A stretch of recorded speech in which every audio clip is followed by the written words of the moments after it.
When the train stopped, her dreams died. But a stranger's promise changed everything. Eleanor Hayes stepped off that train in 1885 carrying two secrets: a letter promising marriage and a baby she couldn't hide much longer. But the man who'd vowed to be her husband, he was already 6 feet under. Stranded, pregnant, and alone in the Montana wilderness, she had nowhere left to run until a blue-eyed rancher made her an offer that would either save her life or break her heart forever. Stick with me until the very end of this story, and please comment what city you're watching from so I can see how far this tale has traveled across the world. The late afternoon sun hung low over the Montana Territory, casting long shadows across the weathered platform of Silver Creek Depot. Eleanor Hayes pressed her gloved hand against the cool window of the train car, watching as the dusty little town came into view through a haze of steam and smoke. Her heart hammered against her ribs, a frantic, desperate rhythm that had become all too familiar during the 7 days she'd spent rattling westward from Philadelphia. 7 days of pretending. 7 days of smiling politely at fellow passengers who asked where she was headed, why she traveled alone, whether she had family waiting. 7 days of lying through her teeth while her corset grew tighter and her secret grew heavier with each passing mile. The train lurched as it slowed, and Eleanor's hand instinctively moved to her abdomen, concealing the gentle swell beneath her traveling dress. 5 months. She was 5 months along, and the evidence was becoming harder to hide despite the careful layering of her clothing and the strategic draping of her shawl. Silver Creek Station, the conductor called out, his voice carrying through the car.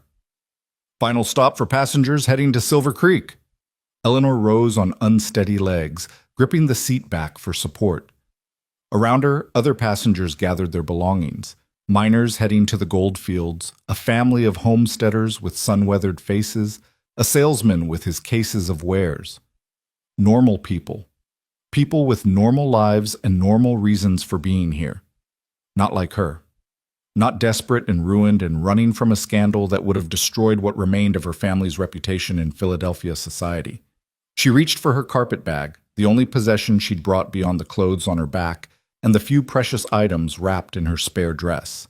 Everything else, her mother's silver, her books, the little watercolor paintings she'd done of the city she'd once called home, had been sold to pay for her train ticket west, to pay for her escape, to pay for the chance at a life where no one knew her shame. The train jolted to a complete stop, and Eleanor took a deep breath, trying to steady herself. In her reticule, tucked against her side, was the letter. She'd read it so many times over the past 3 months that she could recite it from memory, but she pulled it out anyway, unfolding the creased paper with trembling fingers. Dear Miss Hayes, your letter arrived as an answer to prayer. I am a plain-spoken man, so I will be direct. I need a wife, and you need a new start. That seems a fair bargain to me. I own 300 acres of good grazing land outside Silver Creek, Montana. The ranch is profitable but lonely. I am 32 years old, in good health, and of decent character. You can ask anyone in town. I don't drink to excess, I don't gamble, and I keep my word. I understand from your letter that you seek a fresh beginning away from Philadelphia.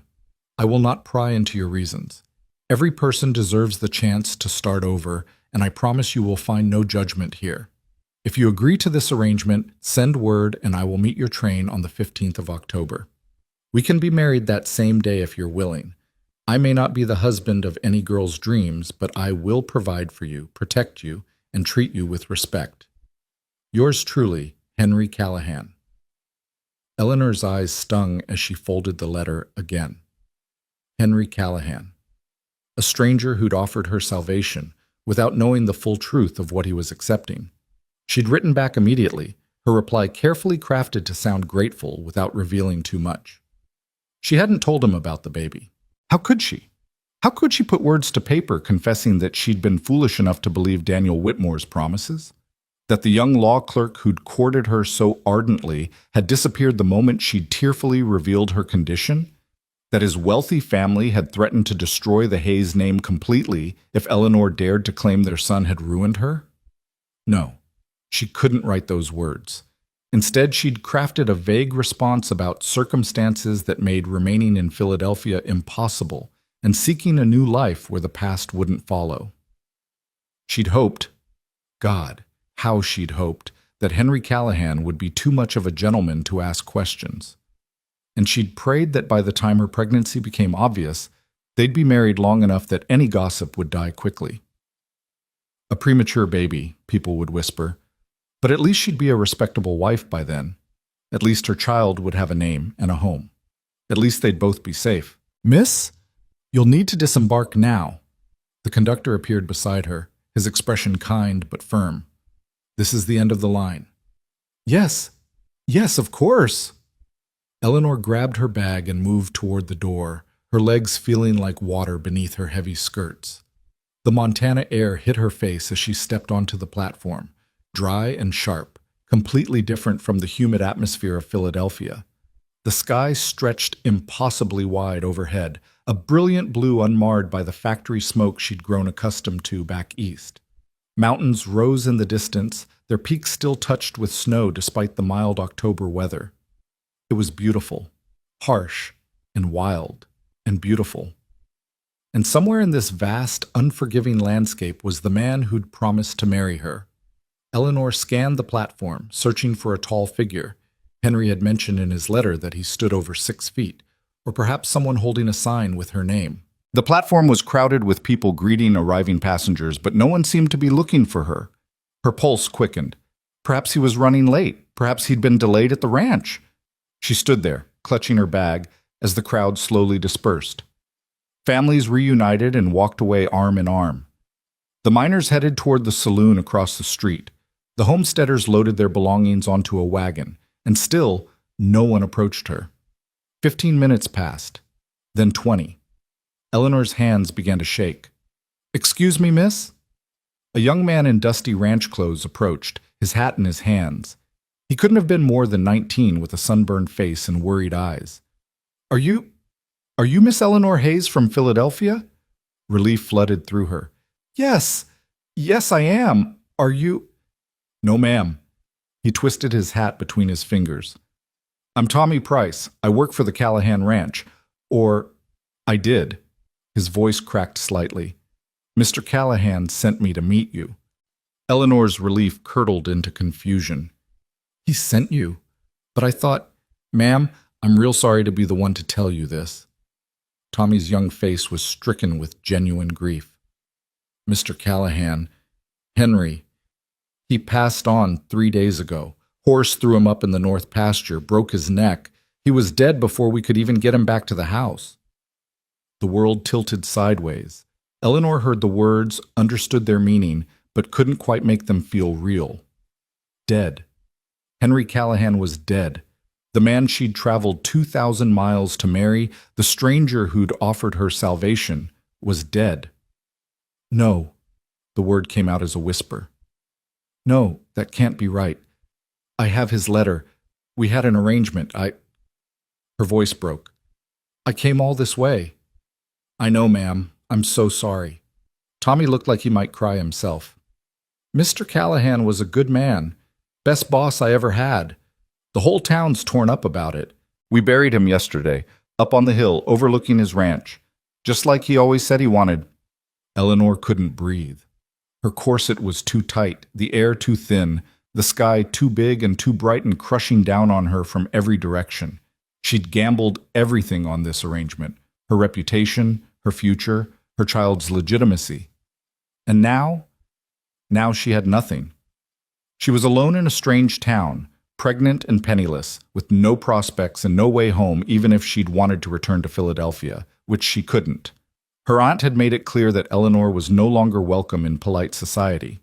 The family had already endured enough scandal when Eleanor's father drank himself to death and left them with nothing but debts. An unwed pregnant niece would be the final straw.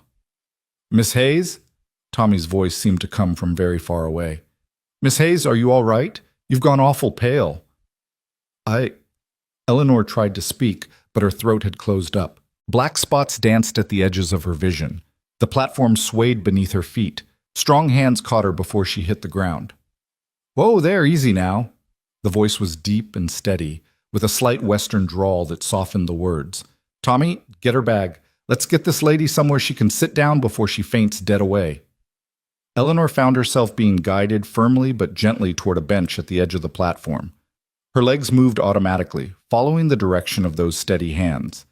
She was lowered onto the wooden seat, and someone pressed her head down toward her knees. "Breathe slow," the voice instructed. "That's it. In and out. You've had a shock." Gradually, the black spots receded. Eleanor's vision cleared, and she found herself staring at a pair of scuffed leather boots and denim-clad legs. Slowly, she raised her head. The man crouched beside her was tall, even in that position. She could tell he'd tower over her when standing. He was perhaps in his early 30s, with sun-bronzed skin and dark blonde hair that needed a trim. But it was his eyes that caught her attention, clear blue, like the Montana sky above them, and filled with a concern that seemed entirely genuine. "Better?" he asked quietly. Eleanor nodded, not trusting her voice. "I'm Gavin Mercer. I own the ranch that borders Henry's land." He spoke slowly, as if sensing she needed time to process information. "Tommy here came to find me when he realized you'd be arriving today. I came along to help however I can." "Mr. Callahan is dead," Eleanor heard herself say, as if speaking the words might make them less surreal. "Yes, ma'am. I'm real sorry. Henry was a good neighbor and a better friend." Gavin's jaw tightened briefly. "It was a senseless accident. One moment he was riding along like he'd done 1,000 times, and the next, a rattlesnake spooked his horse." Eleanor closed her eyes. This couldn't be happening. This couldn't be real. "Miss Hayes, may I ask, do you have other family? Anyone we should contact?" Gavin's voice remained gentle. "Or funds for a return ticket east?" She shook her head mutely. Speaking the words aloud, admitting just how desperate and alone she truly was, felt impossible. "I see." Gavin was quiet for a moment, studying her with those too perceptive blue eyes. Then he straightened to his full height, which was indeed considerable. "Tommy, take Miss Hayes's bag over to the parsonage. Tell Mrs. Fletcher we have a guest who needs a room for the night." "Yes, sir, Mr. Mercer." Tommy grabbed the carpet bag and hurried off, clearly relieved to have something useful to do. Gavin extended his hand to Eleanor. "Come on, let me see you safely to the parson's house. It's not much, but Mrs. Fletcher is kind, and she won't ask questions you're not ready to answer." Eleanor stared at his outstretched hand. Everything in her wanted to refuse, to insist she could manage on her own, but the truth was painfully obvious. She couldn't. She had nowhere to go, no money, and no options. She was completely at the mercy of strangers in a strange land. Slowly, she placed her gloved hand in his. His grip was warm and solid as he helped her to her feet. "Thank you," she managed to whisper. "Nothing to thank me for yet," Gavin replied, but there was no harshness in his tone. "Let's just get you somewhere safe first. Then we'll figure out what comes next." They walked in silence through the dusty streets of Silver Creek. The town was small, much smaller than Eleanor had imagined, with a main street that couldn't have been more than 3 blocks long. A general store, a saloon, a bank, a church with a white steeple. Everything a frontier town needed, nothing more. People stopped to stare as they passed. Eleanor could feel their curious gazes tracking her expensive traveling dress, her Eastern style, her obvious connection to the tragedy everyone already knew about. Whispers followed in their wake. "Don't mind them," Gavin said quietly. "Small town means everyone knows everyone's business. But they're good people mostly. They'll help if you need it." Eleanor doubted that very much, but she was too exhausted to argue. The parsonage was a neat white house next to the church with a small garden out front where late-season roses still bloomed. Mrs. Fletcher met them at the door, a plump, middle-aged woman with kind eyes and flower on her apron. "Oh, you poor dear," she exclaimed the moment she saw Eleanor. "Tommy told me what happened. Come in, come in. You look ready to drop." The interior was simple but spotlessly clean, with embroidered samplers on the walls and the smell of fresh bread coming from the kitchen. Mrs. Fletcher ushered Eleanor into a small sitting room and pressed a cup of tea into her hands. "I'll have a room made up for you right away," she said, patting Eleanor's shoulder. "You just rest here and drink that tea. Everything will look better after a good night's sleep." Eleanor wanted to laugh at the absurdity of that statement, but she was afraid if she started, she might never stop. Instead, she sipped the tea and tried not to think about anything at all. Gavin stood near the doorway, his hat in his hands, watching her with an expression she couldn't quite read. After a moment, he spoke. Miss Hayes, I know you've had a terrible shock, and I don't want to add to your distress. But I need to ask, did you come all this way with no contingency plan at all? No funds set aside in case things didn't work out? Eleanor's cheeks burned with shame, but she forced herself to meet his gaze. I had enough money for the train ticket, that was all. My family, they couldn't help beyond that. I see. He was quiet for a long moment. And you can't return to Philadelphia? No. Her voice was barely audible. There's nothing for me there. Gavin studied her face, and Eleanor had the uncomfortable feeling he could see far more than she wanted him to. When he spoke again, his voice was thoughtful. Henry's ranch is still there. Someone will need to decide what to do with it. Sell it probably, since he didn't have any family. But that will take time. In the meanwhile, his housekeeper and hands are still there, keeping things running. He paused. You could stay there if you wanted, just temporarily, until you figure out your next steps. Eleanor's head snapped up. I couldn't possibly. That wouldn't be proper. It's a big house, and Mrs. Chen, that's the housekeeper, is a very respectable chaperone. Besides, it seems to me Henry meant for you to have a home there. Circumstances changed, but... He shrugged. Maybe it doesn't have to change completely. You're very kind, Mr. Mercer, but I can't accept charity. Eleanor's voice trembled despite her best efforts. I have no way to repay... It's not charity, Gavin interrupted gently. Henry was my friend. Helping you is the last thing I can do for him. And honestly, having someone at the house would be better than leaving it empty. These things have a way of deteriorating fast when no one's living in them. Eleanor wanted to refuse. Every ounce of pride she had left screamed at her to turn down this offer, to find some other solution that didn't involve accepting help from a stranger. But pride was a luxury she could no longer afford. Just for a few days, she heard herself say. Until I can find work, or something. Gavin's expression softened. Just for a few days, he agreed, though something in his tone suggested he knew as well as she did that a few days wouldn't be nearly enough time to solve her problems. That night, lying in the narrow bed in Mrs. Fletcher's guest room, Eleanor finally allowed herself to cry. She pressed her face into the pillow to muffle the sobs that racked her body. One hand clutched protectively over her belly where her baby, her secret, her burden, her precious responsibility continued to grow. What was she going to do? She couldn't stay at Henry's ranch indefinitely. Even with a chaperone, people would talk. And soon, so soon, her pregnancy would become obvious. Then what? She'd be thrown out, shunned, exactly as she would have been in Philadelphia. She and her baby would be destitute, and in a frontier town like this, destitute meant death.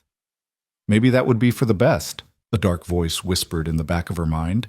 Maybe dying out here in the wilderness would be easier than facing a lifetime of shame and struggle. But then the baby moved, a gentle flutter against her palm, and Eleanor's tears came harder.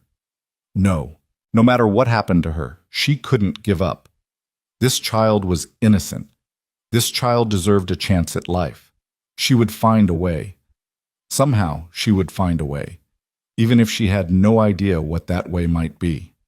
Morning came too soon, announced by a rooster crowing somewhere nearby and sunlight streaming through the thin curtains.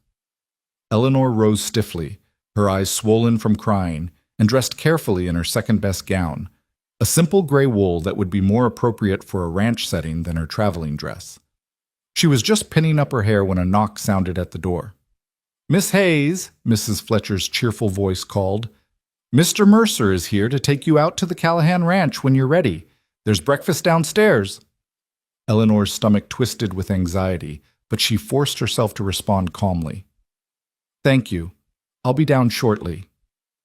Breakfast was a simple meal of eggs, bacon, and fresh bread, but Eleanor could barely taste it.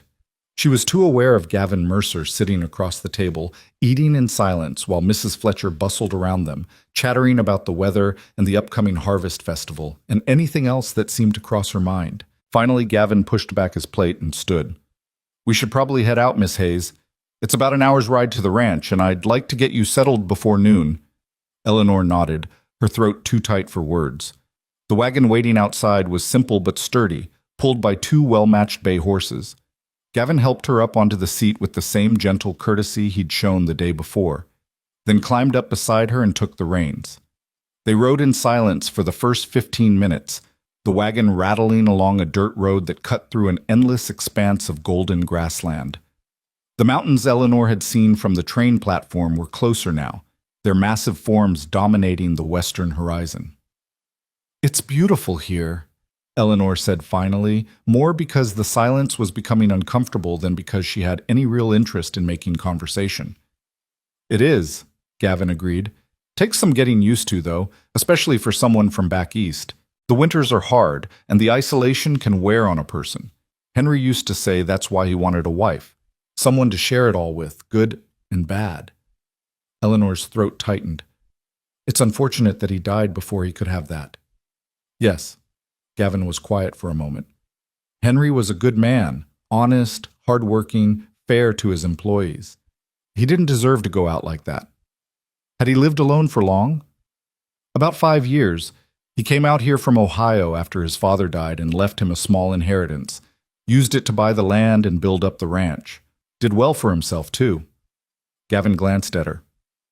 "He talked about you, you know, after he got your letter agreeing to come. He was excited. Nervous, but excited. Kept worrying about whether the house was nice enough, whether you'd be disappointed." Tears pricked Eleanor's eyes. She'd been so focused on her own desperate situation that she hadn't really thought about Henry Callahan as a real person with hopes and fears of his own. He'd been planning for her arrival, preparing to welcome her, maybe even imagining what their life together might be like. And now he was dead, and she was alone again. "I wish I'd had the chance to meet him," she said softly. "So do I," Gavin replied. "I think you would have liked each other." They crested a low rise, and Gavin pulled the wagon to a stop. "There it is, the Callahan Ranch." Eleanor looked out across the valley below them. A sturdy log house sat nestled against a grove of cottonwood trees, with a barn, corrals, and several outbuildings spread around it. Cattle dotted the pastures beyond, and a creek glinted in the sunlight as it wound through the property. It was exactly the kind of place Eleanor had imagined when she'd read Henry's letter. Solid, established, safe, a home. "It's lovely," she whispered. "Henry worked hard to make it that way," Gavin said. He clicked to the horses, and they started down the slope toward the ranch. As they drew closer, Eleanor could see more details. The house was larger than it had appeared from a distance, 2 stories, with a wide porch wrapping around the front. Someone had planted flowers along the porch railing, though they were starting to fade with the approaching winter. Curtains hung in the windows, and smoke drifted from the chimney. A woman emerged from the house as they pulled into the yard. She was small and Asian, with her dark hair pulled back in a practical bun and an apron tied around her waist. "Mr. Mercer," she called out, her English accented but clear. "Tommy said you were bringing Mr. Callahan's bride today." "This is Miss Hayes," Gavin said as he helped Eleanor down from the wagon. "Miss Hayes, this is Mrs. Chen. She's been keeping house for Henry for the past 3 years. Mrs." Chen's sharp eyes assessed Eleanor quickly, then softened with sympathy. "Come inside, miss. You must be exhausted from your journey. I have tea ready and a room prepared." Eleanor followed the older woman into the house, Gavin trailing behind with her bag. The interior was just as well appointed as the exterior had promised. Solid furniture, clean floors, a stone fireplace that took up most of one wall. Someone had made an effort to make it feel like a home rather than just a bachelor's dwelling. Henry had done this. Henry had prepared all of this for her. The grief that hit Eleanor then was unexpected in its intensity. She'd never met the man, but in that moment she mourned him as if she'd known him all her life. He'd been her last hope, her salvation, and now he was gone. "The bedroom is upstairs," Mrs. Chen was saying. "Mr. Callahan had it specially prepared. New curtains, new quilt. He wanted everything to be nice for his bride." Eleanor couldn't speak around the lump in her throat. She simply nodded and allowed herself to be led up the stairs to a spacious bedroom with a large bed, a wardrobe, and a window overlooking the valley. "I'll leave you to rest," Mrs. Chen said gently. "Call if you need anything." When she was alone, Eleanor sat down heavily on the edge of the bed. The quilt beneath her was indeed new, pieced together in a simple star pattern with cheerful blue and yellow fabrics. A man's hands had selected these colors, imagining what his unknown bride might like. The sob that escaped her was involuntary. Then another, and another. Soon she was weeping again, not just for herself and her situation, but for Henry Callahan, who died before his dreams could come true. She cried until she was empty, until there were no more tears left. Then she lay back on the bed and stared at the ceiling, her hand resting on her belly. "I'm sorry," she whispered to the baby growing inside her.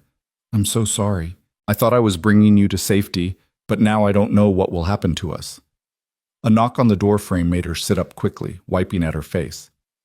Gavin stood in the doorway, his expression carefully neutral.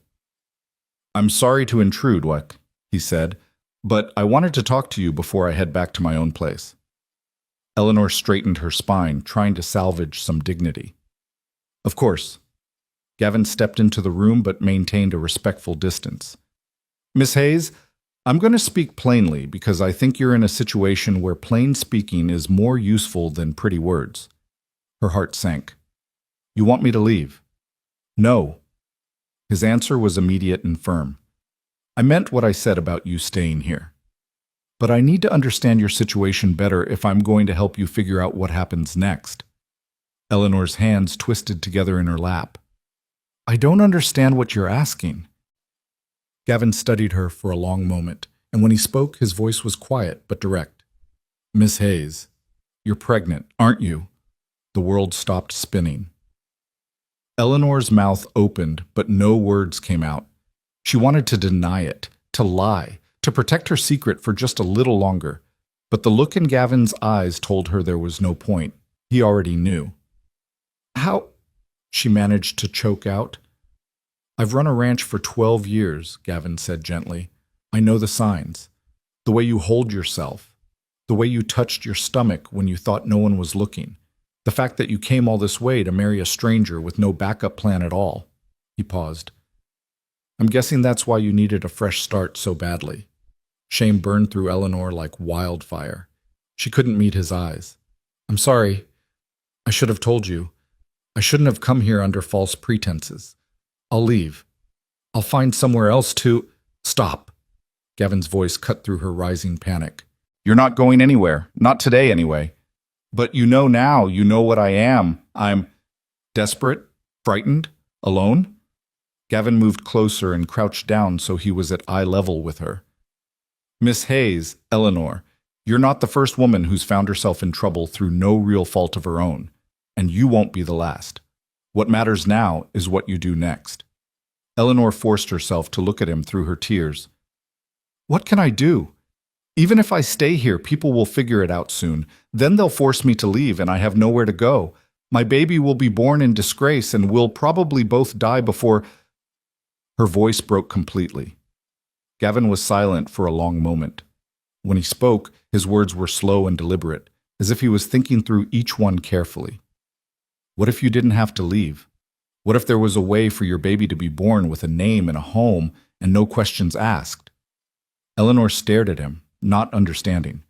Gavin took a deep breath. "Afterwards, Henry built this ranch for you. He wanted a wife and a family.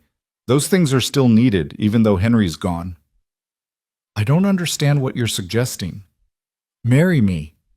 The words hung in the air between them, impossible and absurd and yet completely serious. Eleanor shook her head. "That's not... You can't possibly..." "Why not?" Gavin's blue eyes were steady on hers. "You need a husband and a home. I need..." He paused, seeming to consider his words. "I need help running my ranch, and I could use a wife for that. It would be a practical arrangement, a marriage of convenience." "You don't know me," Eleanor whispered. "You don't know anything about me. I know you're brave enough to travel 2,000 miles alone. I know you're desperate enough to marry a stranger for the sake of your child. And I know you're honest enough that lying to me about your condition is eating you up inside." He straightened up. "That's enough for me to know you're a decent person in a bad situation. But the baby isn't yours. Everyone would know..." "Would they?" Gavin's tone was practical. "We get married today or tomorrow. In a few months, a baby comes early. People might whisper, but they'll never know for certain. And frankly, most folks won't care. This is the frontier, Eleanor. We judge people by what they do, not where they come from." Eleanor's mind was reeling. This couldn't be real. Men didn't just offer to marry pregnant strangers out of kindness. There had to be a catch, some hidden motive she wasn't seeing. Why would you do this? She demanded. What do you get out of it? Gavin smiled slightly. A wife, a family, a full house instead of an empty one. Those are worth quite a bit out here. His expression grew more serious. Look, I'm not going to pretend this is some romantic gesture. I'm 33 years old, and I'm tired of coming home to silence every night. I've been thinking about finding a wife for a while now, but I'm not good with words or courting. A practical arrangement suits me just fine. This is insane, Eleanor said, but her voice lacked conviction. Maybe, Gavin agreed. But it solves both our problems, doesn't it? You get a home and a name for your baby. I get a wife and eventually a family. We help each other. Eleanor looked around the room, at the quilt Henry had chosen, at the window overlooking the valley, at the solid walls that promised safety and shelter. Then she looked down at her hands, folded over the place where her baby grew. What choice did she really have? She could refuse, try to make her own way, and almost certainly end up dead or destitute before winter came. Or she could accept this impossible offer from a man she barely knew, and at least give her child a chance at life. When she looked up at Gavin again, she tried to read his face, to see if there was any hint of cruelty or deception lurking behind those steady blue eyes. But all she saw was patience and a kind of quiet determination. If I say yes, she said slowly, what would you expect from me? What kind of wife would you want me to be? Gavin considered this. Honest, respectful, willing to work hard. Beyond that, he shrugged. We'd figure out the rest as we go, I suppose. I'm not asking for love, Eleanor. Just partnership. And the baby? Will be mine in every way that matters. His voice was firm. From the moment we marry, that child will have my name and my protection. No one will ever have cause to question that. Eleanor's eyes filled with tears again, but this time they weren't tears of despair. You would really do that? Take on another man's child as your own? Yes. The simple certainty in that single word broke something open in Eleanor's chest. For the first time since Daniel Whitmore had abandoned her, someone was choosing to stand by her. Someone was offering her not pity, but partnership. It wasn't love, it wasn't romance, but maybe in this harsh and beautiful land it was something better, honesty and mutual respect and a shared determination to survive.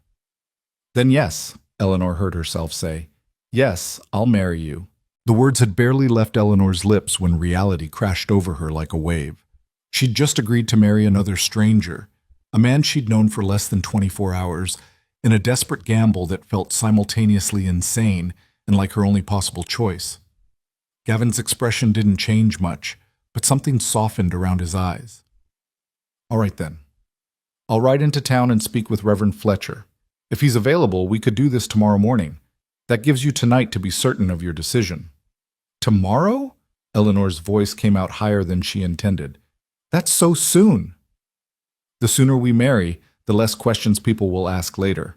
Gavin's practicality was almost jarring. But if you need more time, no. Eleanor straightened her shoulders, forcing herself to sound more confident than she felt. No, tomorrow is fine. You're right. There's no point in waiting. Gavin nodded once, then turned toward the door. He paused at the threshold, his hand on the frame. Eleanor, for what it's worth, I'll do right by you. I give you my word on that.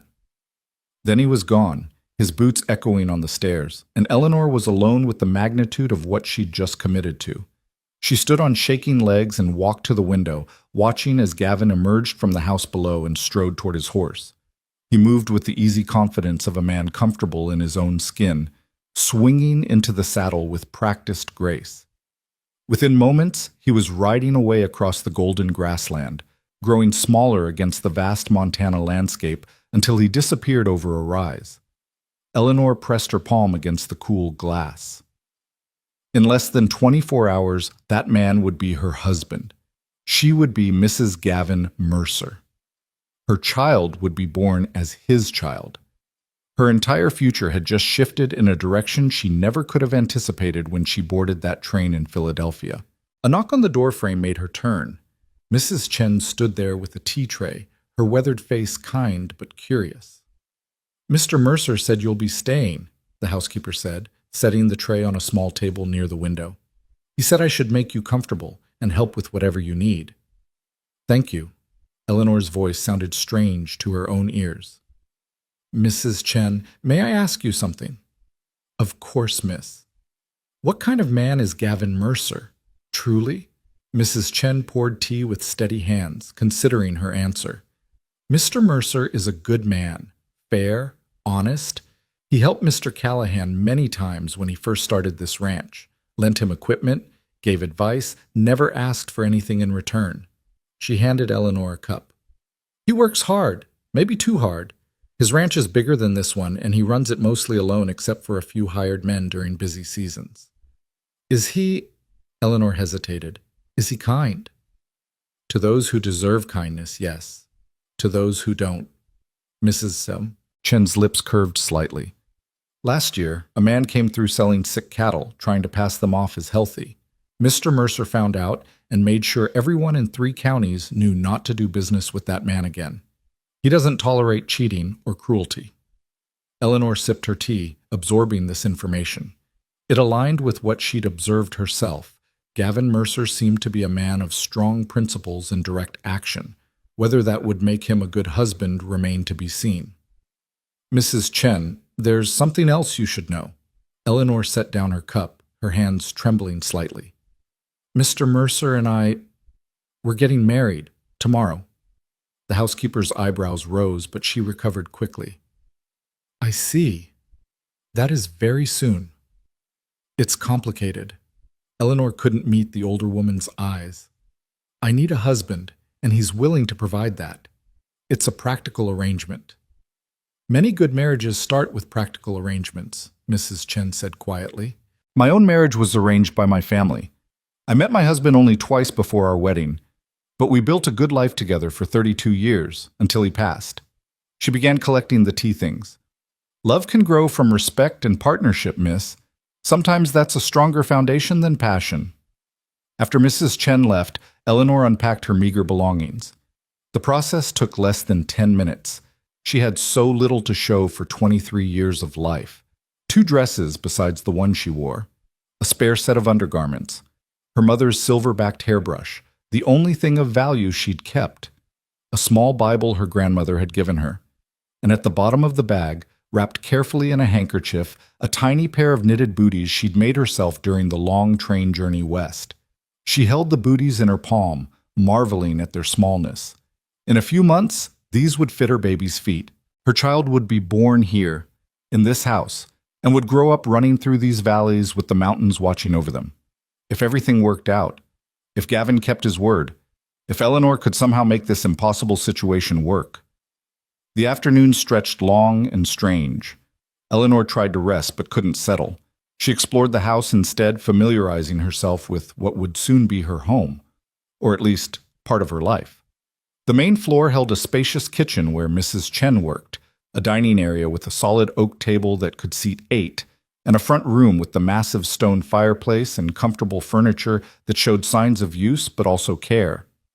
Upstairs were 3 bedrooms. The one Mrs. Chen had given her was clearly the master bedroom. The other 2 were smaller. One held a narrow bed and appeared to be for guests, while the third was completely empty except for bare wooden floors and dusty corners. A nursery, Eleanor realized with a jolt. That room could become a nursery. She stood in the doorway, imagining it, a cradle by the window where sunlight would stream in, a rocking chair where she could sit and nurse her baby, soft blankets and tiny clothes hanging from pegs on the wall, a space filled with new life and possibility instead of emptiness. The image was so vivid it made her chest ache. "Miss Hayes?" Mrs. Chen's voice called from downstairs. "Supper will be ready soon if you're hungry." Eleanor joined the housekeeper in the kitchen, where a simple but hearty meal of stew and fresh bread was being prepared. They ate together at the kitchen table, Mrs. Chen asking polite questions about Eleanor's journey west, and Eleanor providing carefully edited answers that skirted around the truth of why she'd come. If Mrs. Chen suspected there was more to the story, she was too tactful to pry. After supper, Eleanor helped wash the dishes despite Mrs. Chen's protests. The domestic ritual was soothing, giving her hands something to do while her mind churned with anxiety about tomorrow. When the kitchen was clean, Mrs. Chen bid her good night and retired to her own small room off the kitchen, leaving Eleanor alone with her thoughts. She tried to sleep, but couldn't. The house creaked and settled around her, unfamiliar sounds in an unfamiliar place. Through the window, she could see stars scattered across the sky like diamonds on black velvet, so many more stars than she'd ever seen in Philadelphia, where city lights drowned out all but the brightest. Somewhere out there, Gavin Mercer was likely lying awake too, perhaps wondering if he'd made a terrible mistake by proposing to a desperate stranger. Eleanor wouldn't blame him if he changed his mind. She wouldn't blame him at all. But morning came, and with it, the sound of a wagon pulling into the yard. Eleanor rushed to the window and saw Gavin climbing down from the seat, dressed in what was clearly his best clothing: dark trousers, a pressed white shirt, a black vest, and a string tie. His hair was neatly combed, and he'd shaved. He looked handsome and serious and utterly determined. He hadn't changed his mind. Eleanor's hands flew to her hair, still in the loose braid she'd slept in. She had perhaps 20 minutes to make herself presentable for her own wedding. Her second attempt at a wedding, she thought with dark humor, though this one would actually happen. She chose her best dress, a deep green wool with modest lace at the collar and cuffs. It was 2 years old and had been altered twice as fashions changed, but it was still respectable. She arranged her dark hair as well as she could without a lady's maid, pinning it up in a simple style that wouldn't draw attention to the fact that she was doing it herself. When she looked in the small mirror above the washstand, she barely recognized the woman staring back. Her face was thinner than it had been 2 months ago, worry and sparse eating having carved away the softness of her cheeks. But her eyes held a fierce determination that was new. She was going to survive this. Whatever it took, she was going to survive. A soft knock preceded Mrs. Chen's entrance. "Mr. Mercer's waiting downstairs, miss. He brought something for you." Eleanor descended the stairs carefully, her heart hammering against her ribs. Gavin stood in the front room, holding a small bouquet of late-season wildflowers, purple asters and golden black-eyed Susans tied with a simple ribbon. "I figured a bride should have flowers," he said, a slight flush coloring his tanned cheeks, "even if it's just a practical arrangement." The gesture was so unexpectedly thoughtful that Eleanor felt tears prick her eyes. "Thank you. They're beautiful." Gavin's gaze traveled over her, and something flickered in his expression. "You look real nice, Eleanor." "So do you." It was true. Cleaned up and formally dressed, Gavin Mercer was a striking man, tall and solid and radiating a quiet strength that was somehow reassuring. "The Reverend is expecting us at 10 o'clock, Gavin said. "Mrs. Chen, you'll come as witness?" "Of course, Mr. Mercer." The housekeeper was already reaching for her shawl. "It would be my honor." The ride into town was quiet, tension humming in the air between them. Eleanor clutched her bouquet and tried to calm her racing thoughts. This was really happening. In less than an hour, she would be married to this man beside her, this stranger who was offering her salvation. Silver Creek looked different in the morning light, less intimidating somehow, more like an actual place where real people lived real lives. The church stood white and simple at the end of the main street, its steeple reaching toward the brilliant blue sky. Reverend Fletcher met them at the door, his weathered face creased with concern. "Mr. Mercer explained the situation," he said quietly to Eleanor. "Miss Hayes, I want to be certain this is your choice. You're not being coerced in any way?" "No, Reverend." Eleanor's voice was steady. "This is my decision." The Reverend studied her face for a long moment, then nodded. "Very well. Come inside." The church interior was simple but lovely, with wooden pews polished smooth by years of use and light streaming through plain glass windows. Mrs. Fletcher was already there, sitting in the front pew, and she smiled warmly at Eleanor as they entered. "We'll need another witness," Reverend Fletcher said. "The law requires 2. As if on cue, the church door opened and a young woman hurried in, slightly out of breath. She appeared to be in her early 20s, with honey blonde hair escaping from a hastily pinned bun and bright, curious eyes that immediately fixed on Eleanor. "Sorry I'm late," she said cheerfully. "Gavin, you didn't tell me your bride was so pretty. I would have brought a proper gift instead of just showing up." Eleanor, this is my sister Maggie, Gavin said, and there was genuine warmth in his voice. She lives with me and helps run the ranch. Maggie, this is Eleanor Hayes. Soon to be Eleanor Mercer. Maggie crossed the space between them and took both of Eleanor's hands in hers. Welcome to the family. I'm so glad Gavin finally found someone. He's been grumpy and lonely for far too long. Maggie, Gavin warned, but there was no real heat in it. What? It's true. Maggie squeezed Eleanor's hands. Don't worry, I'll help you get settled, and I'll teach you everything you need to know about ranch life. It's going to be wonderful having another woman around. Eleanor found herself smiling despite her nerves. Maggie's enthusiasm was infectious, and her genuine friendliness was like a balm on Eleanor's anxious heart. I think we have our witnesses, Reverend Fletcher said. Shall we proceed? They gathered before the simple altar, Eleanor and Gavin standing side by side while Mrs. Chen, Mrs. Fletcher, and Maggie arranged themselves nearby. The Reverend opened his Bible, and suddenly the moment was real and immediate and terrifying. Dearly beloved, Reverend Fletcher began, his voice carrying through the quiet church. We are gathered here in the sight of God to join this man and this woman in holy matrimony. Eleanor's hands trembled around her bouquet. Gavin stood perfectly still beside her, his profile calm and composed. How could he be so steady when her entire world was spinning? Marriage is not to be entered into lightly, the Reverend continued, but reverently, deliberately, and in accordance with the purposes for which it was instituted by God. Not lightly. No, there was nothing light about this. Eleanor was betting everything, her future, her child's future, her very survival, on this man's word and character. Gavin Mercer, do you take this woman to be your lawfully wedded wife, to have and to hold from this day forward, for better or worse, for richer or poorer, in sickness and in health, until death do you part? I do. Gavin's voice was clear and unwavering. Eleanor Hayes, do you take this man to be your lawfully wedded husband, to have and to hold from this day forward, for better or worse, for richer or poorer, in sickness and in health, until death do you part? Eleanor opened her mouth, but no sound came out. Her throat had closed completely, panic rising like a tide. This was forever. This was binding. Once she spoke these words, there would be no going back. Gavin's hand found hers, warm and solid.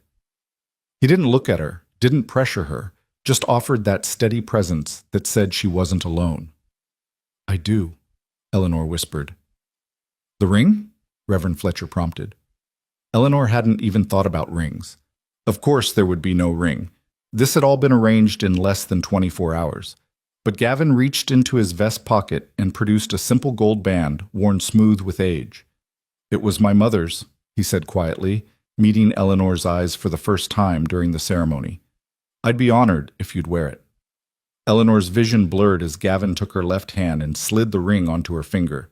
It fit perfectly, settling into place as if it had always belonged there. By the power vested in me by the territory of Montana, Reverend Fletcher said solemnly, I now pronounce you man and wife. Gavin, you may kiss your bride. Gavin turned to Eleanor, and she saw a question in his eyes, a request for permission. She gave the tiniest nod, and he leaned down to press a chaste kiss to her lips, barely more than a brush of contact over in an instant, but somehow sealing the irrevocable change between them. She was married. She was Eleanor Mercer now. The life she'd known, the person she'd been, was gone forever, replaced by this new identity as the wife of a Montana rancher. Congratulations, Maggie cried out, breaking the solemn moment. She rushed forward to embrace Eleanor enthusiastically. Oh, I'm so happy. We're going to be such good friends. I just know it. Mrs. Fletcher joined in with her own congratulations, and even Mrs. Chen allowed herself a small smile. Reverend Fletcher shook Gavin's hand and gently patted Eleanor's shoulder. May God bless your union, he said, and may you find happiness together. Eleanor could only nod, still too overwhelmed to speak. After signing the marriage register, Eleanor's hand shaking so badly her signature was almost illegible, they emerged from the church into bright sunlight. A few townspeople had gathered outside, drawn by curiosity about the quick wedding, and Eleanor felt their stares like physical touches. Don't mind them, Maggie said cheerfully, linking her arm through Eleanor's. They're just surprised. Gavin's been eligible for years, and suddenly he shows up married. They'll gossip for a few days and then move on to the next interesting thing. Come back to our place for dinner, Gavin said to Mrs. Chen. You shouldn't have to cook on a day like this. Our place, Eleanor thought, not my place. Already Gavin was treating the ranch as theirs together. The ride to Gavin's ranch took them in a different direction from Henry's property, heading more directly into the mountains. The landscape was similar, rolling grassland giving way to forested foothills. But as they climbed higher, Eleanor caught her breath at the view. Gavin's ranch sat in a high valley with mountains rising dramatically on three sides. A river ran through the property, and the house itself was larger than Henry's, built of logs and stone, with a wide porch that wrapped around two sides. Corrals and outbuildings were arranged efficiently nearby, and cattle dotted the pastures in every direction. "Oh my," Eleanor breathed. "It's magnificent."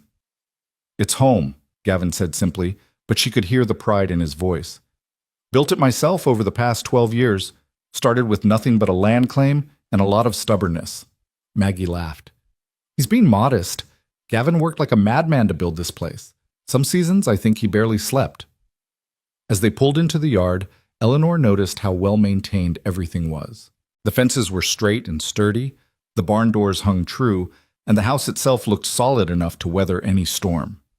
This was the work of a man who took pride in what he built and maintained it properly. "Welcome home, Eleanor," Gavin said quietly, helping her down from the wagon. Home. The word settled over her with a strange mix of comfort and disorientation. This was her home now. This beautiful remote valley in the Montana mountains was where she would raise her child, where she would build whatever life she could with this man she'd married. The interior of the house was spacious and clean, if Spartan in its furnishings. The main room held a large stone fireplace similar to the one in Henry's house, comfortable if worn furniture, and shelves lined with books, more books than Eleanor would have expected from a rancher. "You read," she said, surprised. "Is that a problem?" Gavin's tone was wry. "No, not at all. Eleanor felt herself flush. "I didn't expect it." "My mother was a school teacher back in Illinois," Gavin explained. "She made sure I got a proper education before she passed. Reading's one of the few entertainments I have in the winter when the work slows down." Maggie bustled around, pulling food from the cold box and starting preparations for dinner. "Eleanor, I hope you don't mind sharing the main bedroom with Gavin. I've got the smaller room upstairs, and we converted the third bedroom into an office for ranch business. But I can move things around if you need—" "Maggie," Gavin interrupted gently. "Eleanor and I need to talk privately for a moment. Why don't you get Mrs. Chen settled with some tea?" Maggie's eyes went wide with understanding. Oh, of course. Come on, Mrs. Chen, let me show you the garden. It's my pride and joy." When they were alone, Gavin gestured for Eleanor to sit in one of the worn armchairs near the fireplace. He remained standing, looking suddenly awkward in a way he hadn't before. "I should have discussed the sleeping arrangements before we married," he said. "That was thoughtless of me." Eleanor's heart began to race. This was it, the conversation about what their marriage would actually mean, what he would expect from her. "I know we married for practical reasons," Gavin continued, his gaze fixed on the cold fireplace rather than on her. "And I meant what I said about not expecting romantic feelings. But people will talk if a newly married couple has separate bedrooms. It would raise questions." "I understand," Eleanor said quietly. "So I'm suggesting we share the room, but I'll sleep on the floor. I've got a good bedroll, and I've slept in worse places. Once some time has passed and people have stopped paying such close attention, we can make other arrangements if you prefer." Eleanor studied his profile, the strong jaw, the honest blue eyes, the way he held himself with such careful consideration for her comfort despite the awkwardness of the situation. Something loosened in her chest. "Gavin, you don't have to sleep on the floor in your own house. The bed is large enough for both of us, as long as—" She swallowed hard. "As long as you understand that I'm not ready for certain aspects of marriage." "I understand completely." His eyes finally met hers, and there was nothing but respect in them. "Eleanor, I will never force you into anything you're not willing to give. You have my word on that." She believed him. Against all odds, despite knowing him for barely a day, She believed him. Then we'll share the room, she said, and we'll figure out the rest as we go. Gavin's shoulders visibly relaxed. All right then. I'll bring your things up from the wagon. Dinner was a surprisingly cheerful affair. Maggie kept up a steady stream of conversation, asking Eleanor questions about Philadelphia and telling stories about ranch life that made even Mrs. Chen smile. Gavin remained mostly quiet, but Eleanor caught him watching her several times with an expression she couldn't quite read. After Mrs. Chen left to return to Henry's ranch, and after the dishes were washed and put away, Maggie announced she was exhausted and headed upstairs to bed. That left Eleanor and Gavin alone in the main room. The silence between them suddenly weighted with significance. I should probably turn in too, Eleanor said, standing. It's been a long day. Eleanor, wait. Gavin stood as well, reaching into his pocket. There's something I need to tell you before we go upstairs together. Her stomach dropped. Here it was. The catch she'd been waiting for, the hidden truth that would reveal this had all been too good to be true. I know why you agreed to marry me, Gavin said quietly. And I know about your situation, but there's something you don't know about mine. What do you mean? He took a deep breath. I can't have children, Eleanor. I was kicked by a horse about 8 years ago, and the damage, well, the doctor said it was unlikely I'd ever father a child. Eleanor stared at him, processing this confession. But then why would I marry a pregnant woman? A sad smile crossed his face. Because it means I get something I thought I'd never have, a family. Your baby will be mine in every way that matters. I'll raise that child as my own, love them as my own, and no one will ever be able to question whether they're truly mine, because everyone knows. He trailed off, looking uncomfortable. Because everyone knows you can't have children, Eleanor finished softly. No one here knows that except Maggie, and now you, Gavin corrected. But it means that when your baby comes, there won't be any questions about timing or paternity. As far as anyone's concerned, we married quickly because we fell in love, and the baby came early. People will whisper, but they won't know for sure. Eleanor sank back into the chair, overwhelmed by this revelation. Gavin hadn't just offered her a marriage of convenience. He'd offered her a complete solution to her impossible situation. Her child would never be questioned, never be called illegitimate, never suffer for Eleanor's mistakes. You planned all this, she whispered. From the moment you realized I was pregnant, you were planning how to make it work. I thought about it, yes. Gavin crouched down beside her chair. Eleanor, I'm not asking you to love me or even to like me, but I am asking you to trust me. I will keep you safe. I will provide for you and your child, and I will never ever throw your past in your face or use it against you. Tears spilled down Eleanor's cheeks, not tears of sadness this time, but of overwhelming relief. For the first time since she'd realized she was pregnant, since Daniel had abandoned her and her family had turned their backs, she felt the crushing weight of fear lift just slightly. Thank you, she managed to choke out. Gavin, I don't know how I'll ever repay you for... You don't have to repay me. He handed her his handkerchief. We're helping each other. That's what marriage is supposed to be, isn't it? Partnership. Eleanor wiped her eyes, trying to compose herself. When she could speak again, her voice was steadier. I promise I'll be a good wife to you. I'll work hard. I'll help with the ranch however I can. I won't let you regret this. I don't think I will, Gavin said softly. Then he stood and offered her his hand. Come on, let's get some sleep. Tomorrow's going to be busy. Maggie will probably want to show you everything about the ranch, and I need to check on the north pasture. Eleanor took his hand and let him help her up. Together, they climbed the stairs to the room that was now theirs, to the bed they would share, to the life they would build, to the uncertain future they'd chosen together. The bedroom was large and surprisingly comfortable, with a big bed covered in a simple quilt, a wardrobe, a washstand, and a window that looked out over the valley. Gavin had already brought up Eleanor's bag, setting it carefully on a chair. I'll, step outside while you change, he said, his ears turning slightly red. Just let me know when you're ready. After he left, Eleanor changed quickly into her nightgown, her hands trembling slightly. She climbed into bed and pulled the covers up to her chin, then called out that she was decent. Gavin came back in, now wearing a simple nightshirt.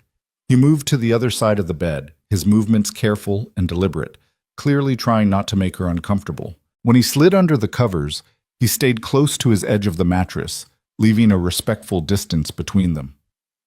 "Good night, Eleanor," he said quietly, turning away from her to face the wall.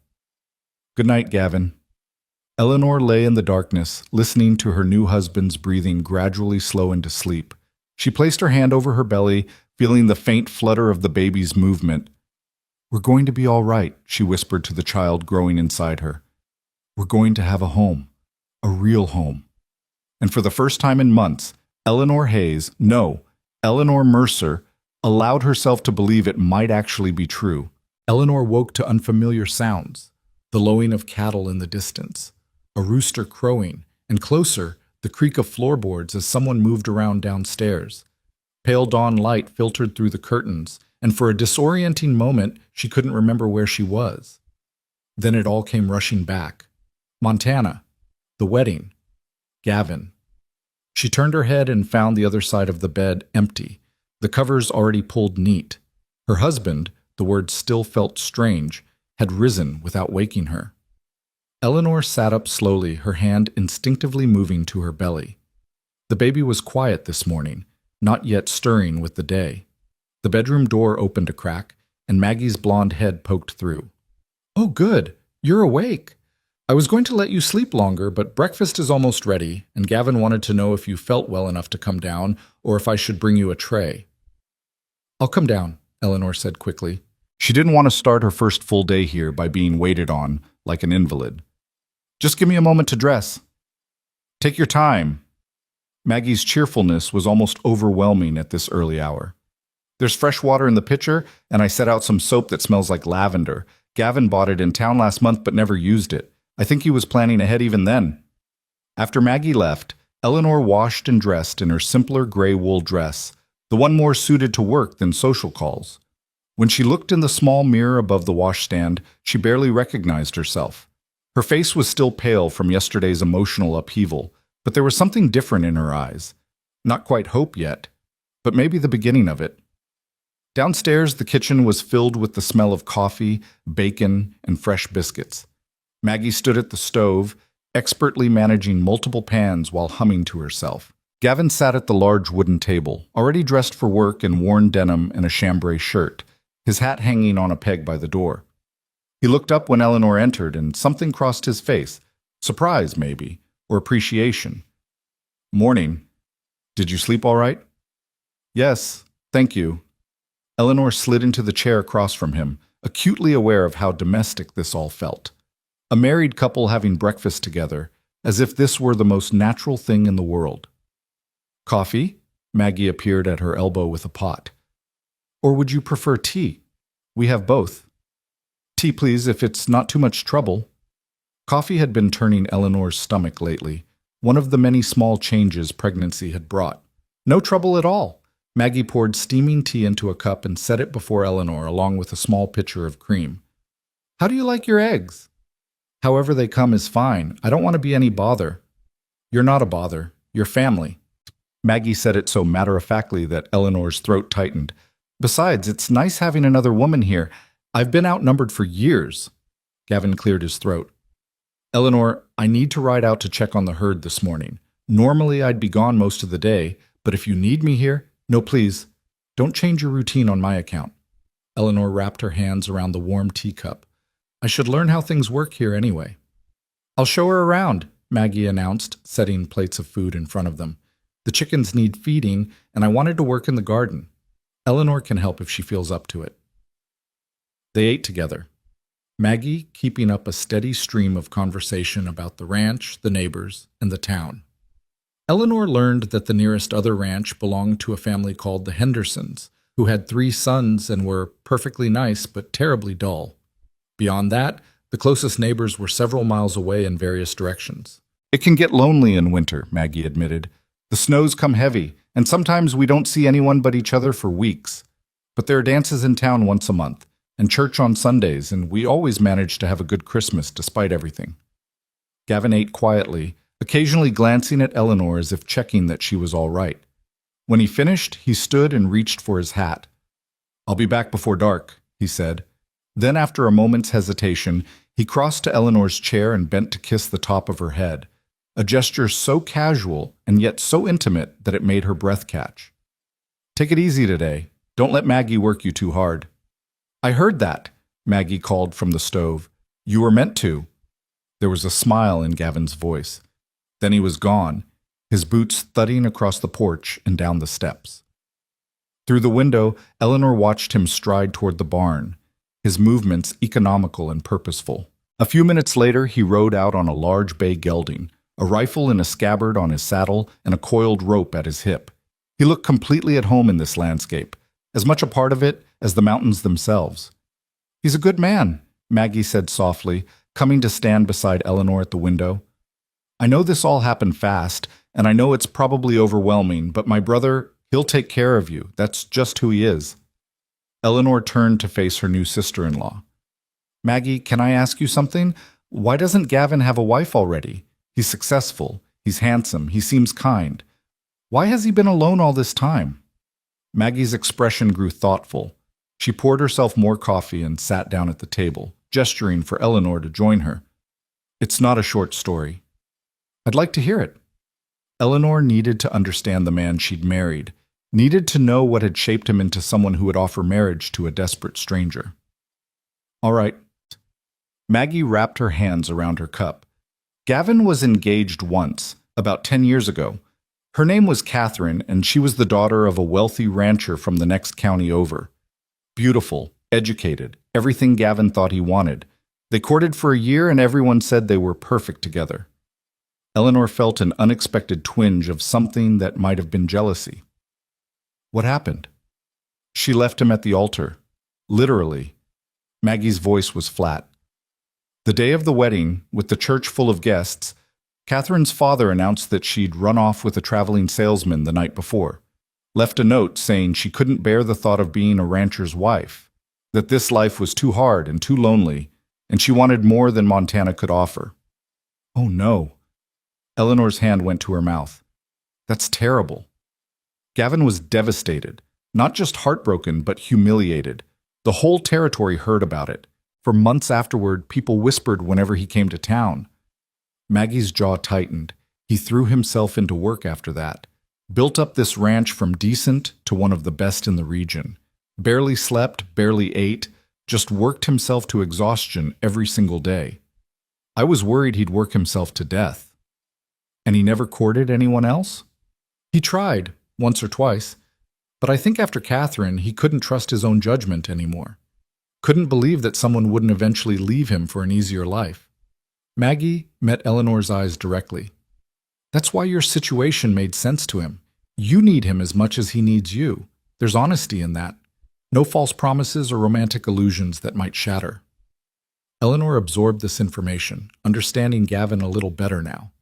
He'd chosen practical partnership over romantic love because love had betrayed him before. In its own way, it was as sad as her own story. "I won't leave him," Eleanor said quietly. "I promise you that. Whatever else happens between us, I won't abandon him."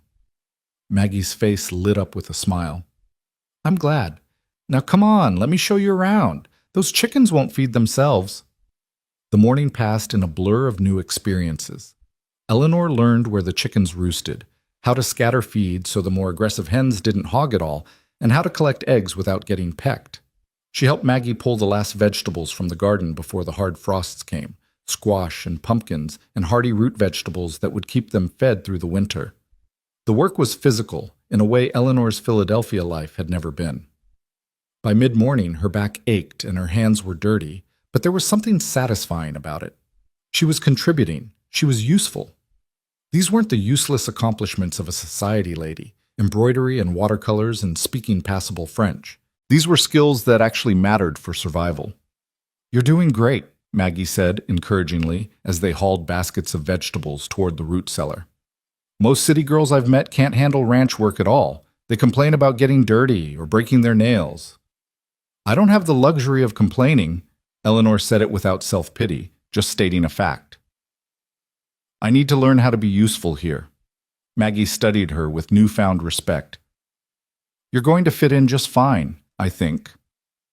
They broke for lunch. leftover biscuits with butter and jam and cold chicken from last night's dinner. Eleanor was hungrier than she'd been in weeks, and she ate with genuine appetite while Maggie chatted about the upcoming harvest dance and which families would be there. "You and Gavin should come," Maggie said. "Everyone will want to meet his new wife anyway.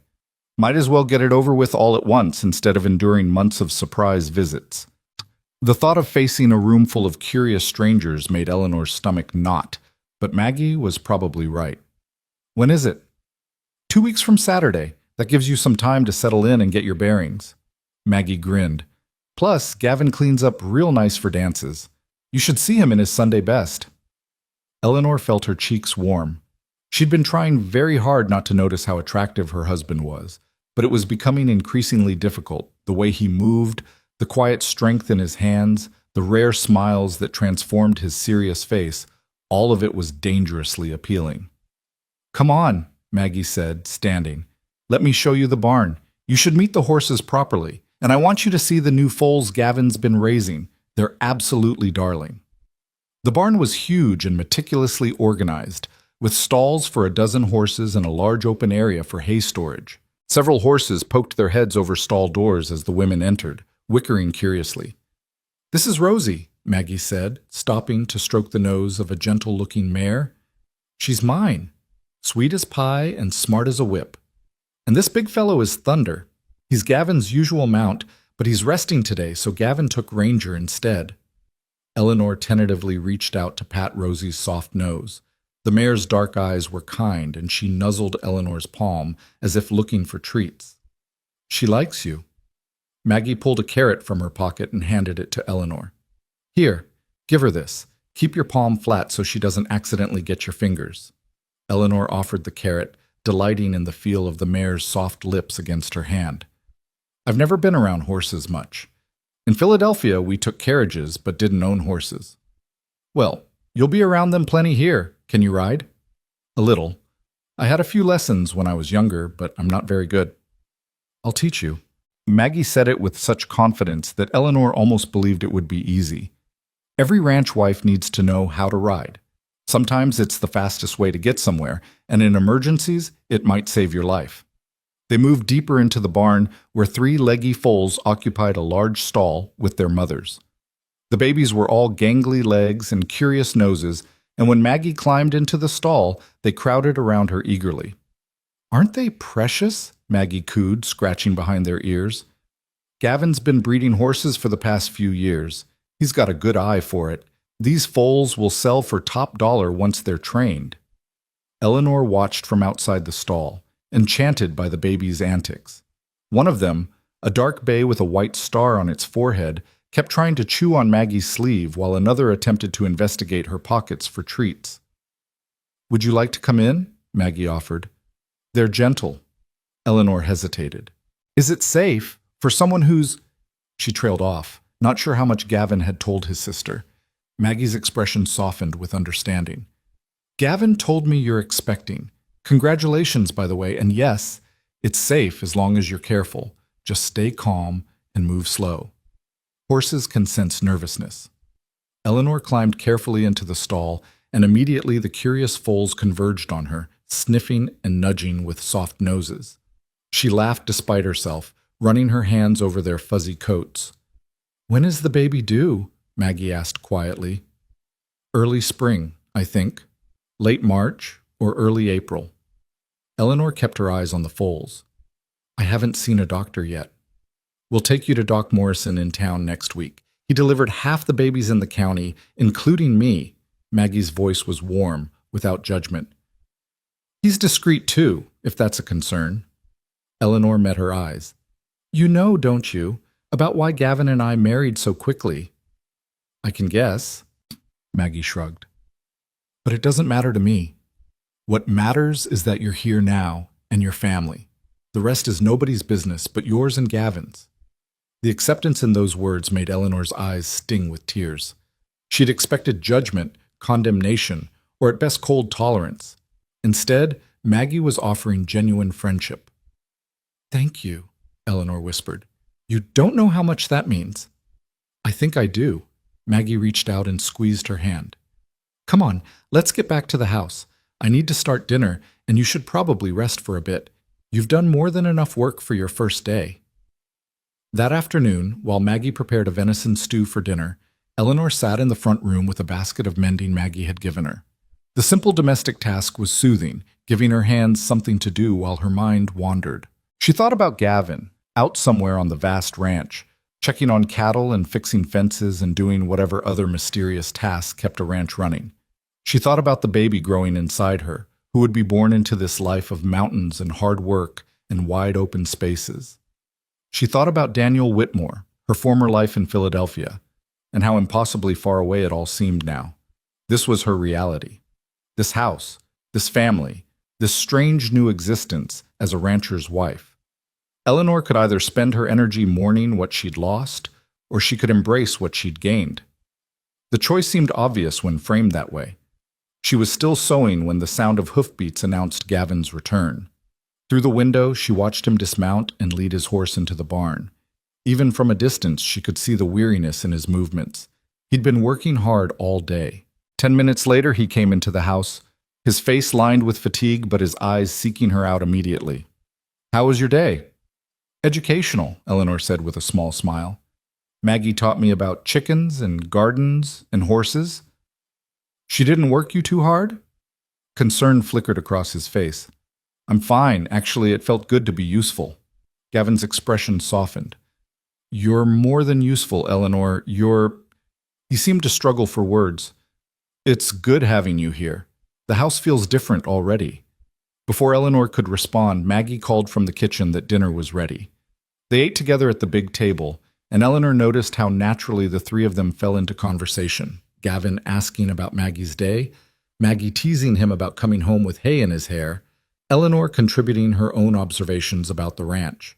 It felt almost like a real family. After dinner, Gavin excused himself to check on the horses one final time before dark, leaving Eleanor and Maggie to clean up. They worked side by side in companionable silence until Maggie suddenly spoke. "Eleanor, can I ask you something personal?" Eleanor's hand stilled in the dishwater. "Of course." "Are you afraid?" "Of the baby coming, I mean, and of how things will be after." Eleanor considered the question carefully. "Yes, I'm terrified, honestly. I've never even held a newborn baby before. What if I don't know what to do? What if something goes wrong?" "You'll learn," Maggie said firmly, "and you won't be alone. I'll help, and so will Gavin. He's better with babies than you'd think. He helped deliver 3 foals last spring and was gentle as could be." She paused. "And Eleanor? I know this marriage started as a practical arrangement, but I've seen the way Gavin looks at you, like he can't quite believe you're real. Give it time. I think this could become something more than either of you planned." Eleanor's heart skipped. "He's just being kind." "My brother doesn't do anything just to be kind. He's protective and loyal, but he doesn't invest himself unless he truly cares." Maggie dried her hands and turned to face Eleanor directly. "I'm not saying you have to love him back. I'm just saying don't be surprised if this arrangement becomes more complicated than you expected." That night, Eleanor lay in the big bed next to Gavin, listening to his even breathing in the darkness. She thought about what Maggie had said, about complicated feelings and unexpected possibilities. Her hand rested on her belly, feeling the baby's gentle movements. "Gavin?" she whispered, not sure if he was awake. His voice was drowsy but alert. "Thank you for everything, for giving us a home." There was a long pause. Then she felt the bed shift slightly as he turned toward her, though he still maintained a respectful distance. "Eleanor, I need you to understand something. This isn't charity. You're giving me something too, a chance at the family I thought I'd never have. So the thanks go both ways." Eleanor rolled toward him in the darkness, and though she couldn't see his face clearly, she could feel his presence, solid and steady and real. "I'm going to try to be a good wife to you," she said quietly. "I don't know how to be a ranch wife yet, but I'll learn. I'll work hard. Hey." His hand found hers under the covers, his fingers warm as they laced through hers. "You don't have to prove anything. Just be yourself. That's enough." Something cracked open in Eleanor's chest, some hard shell of fear and self-protection that had been holding her together since Daniel abandoned her. Tears leaked from her eyes onto the pillow. "I don't know who I am anymore," she confessed. I'm not the girl I was in Philadelphia, but I don't know how to be this person either. Then we'll figure it out together. Gavin's thumb stroked across her knuckles. You've got time, Eleanor. We both do. She fell asleep still holding his hand, and in her dreams she was walking through golden fields with a dark-haired child running ahead of her, laughing. The days began to develop a rhythm. Eleanor woke each morning to find Gavin already up and working, shared breakfast with him and Maggie, then spent her days learning the countless skills required to keep a ranch household running. She learned to churn butter, to preserve vegetables, to mend work clothes that seemed to tear with alarming frequency. She learned which chickens were reliable layers and which were getting too old. She learned to tell the difference between a calf in distress and one just calling for its mother.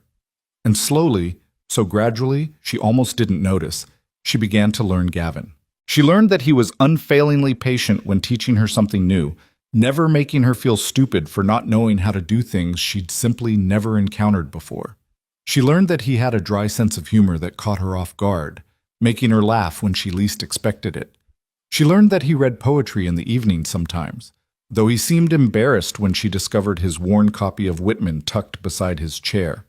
She learned that he was gentle with creatures weaker than himself, horses, cattle, the barn cat who'd had kittens in the hayloft. And she learned that beneath his quiet, reserved exterior was a man who felt things deeply, though he rarely showed it. A week after their marriage, Gavin took Eleanor into town to see Doc Morrison. The older physician examined her thoroughly but kindly, confirming what she already knew. She was healthy, the baby seemed to be developing well, and barring any complications, she should deliver sometime in early April.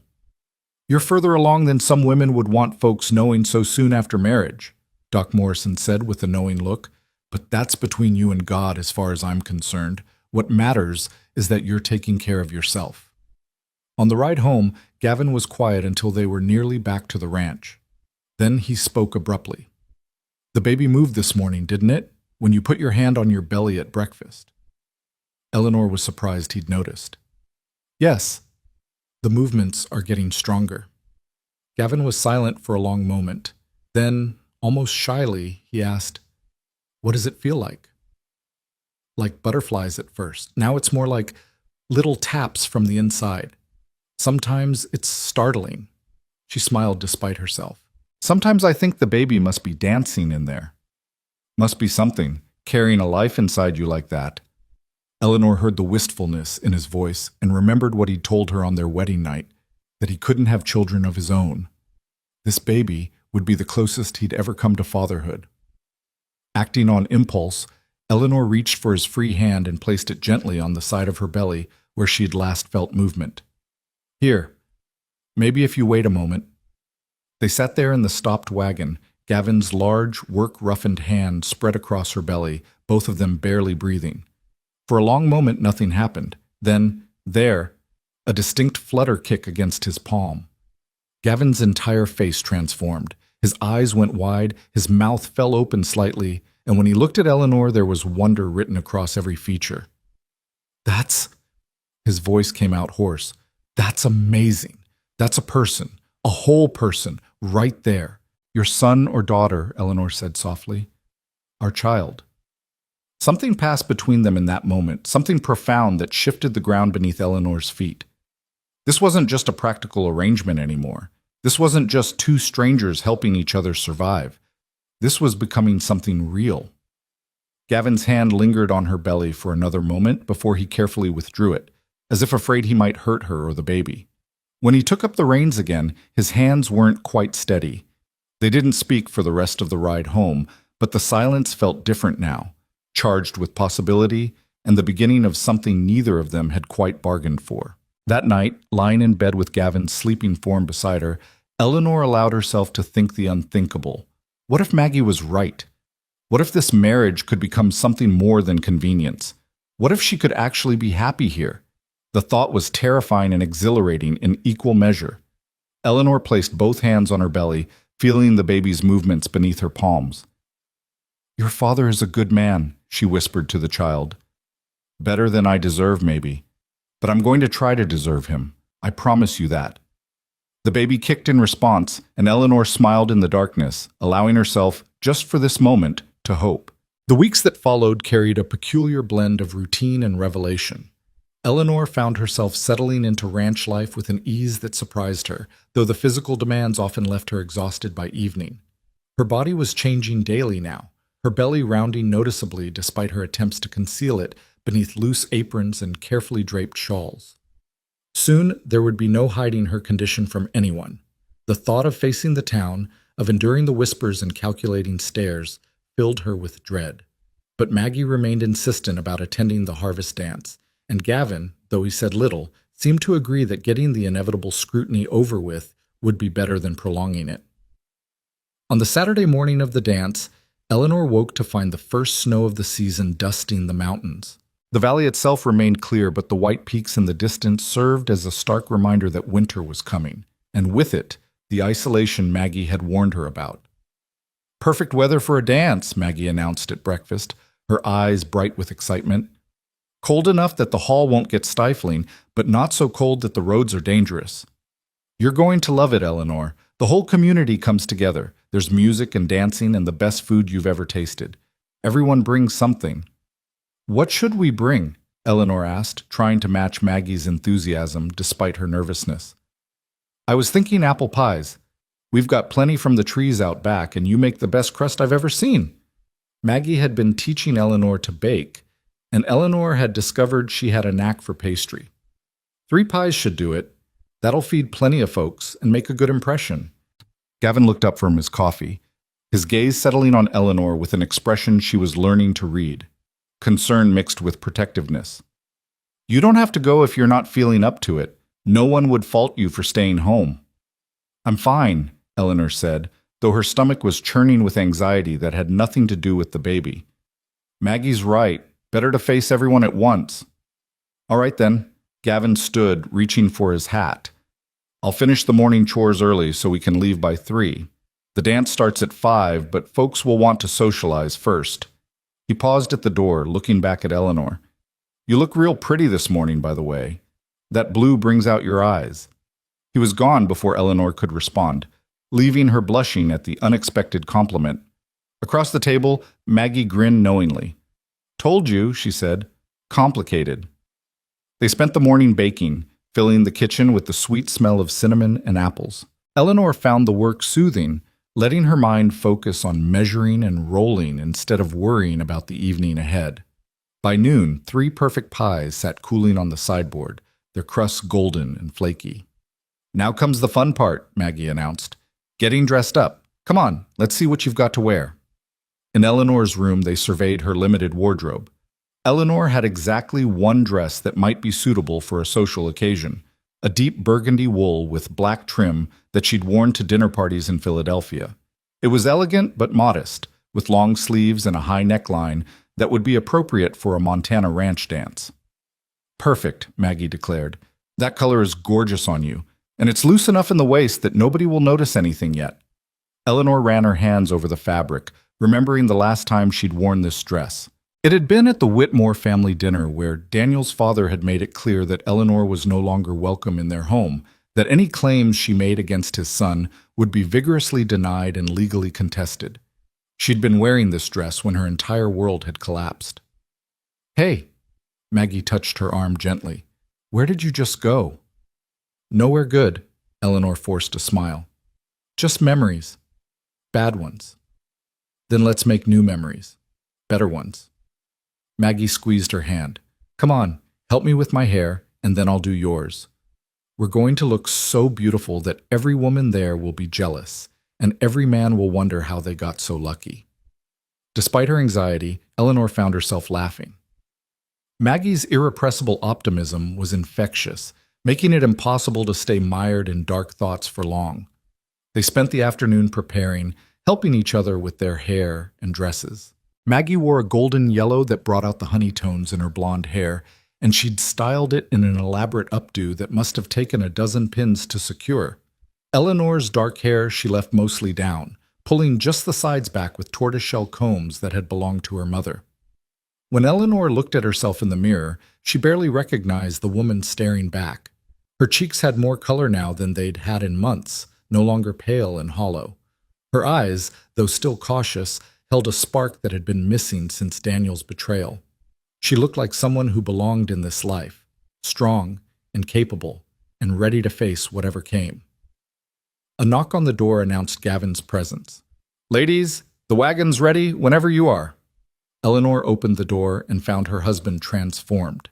He wore dark trousers with a pressed white shirt, a brocade vest in deep blue, and a black jacket that emphasized his broad shoulders. His hair was neatly combed, his jaw freshly shaved, and he'd even polished his boots to a shine. He looked devastatingly handsome, and from the way his eyes widened when he saw Eleanor, he was thinking something similar about her. "You look—" Gavin seemed to struggle for words. "You look beautiful, Eleanor." "So do you." The words came out before Eleanor could stop them, and she felt her cheeks flush. "I mean, you look very nice, very presentable."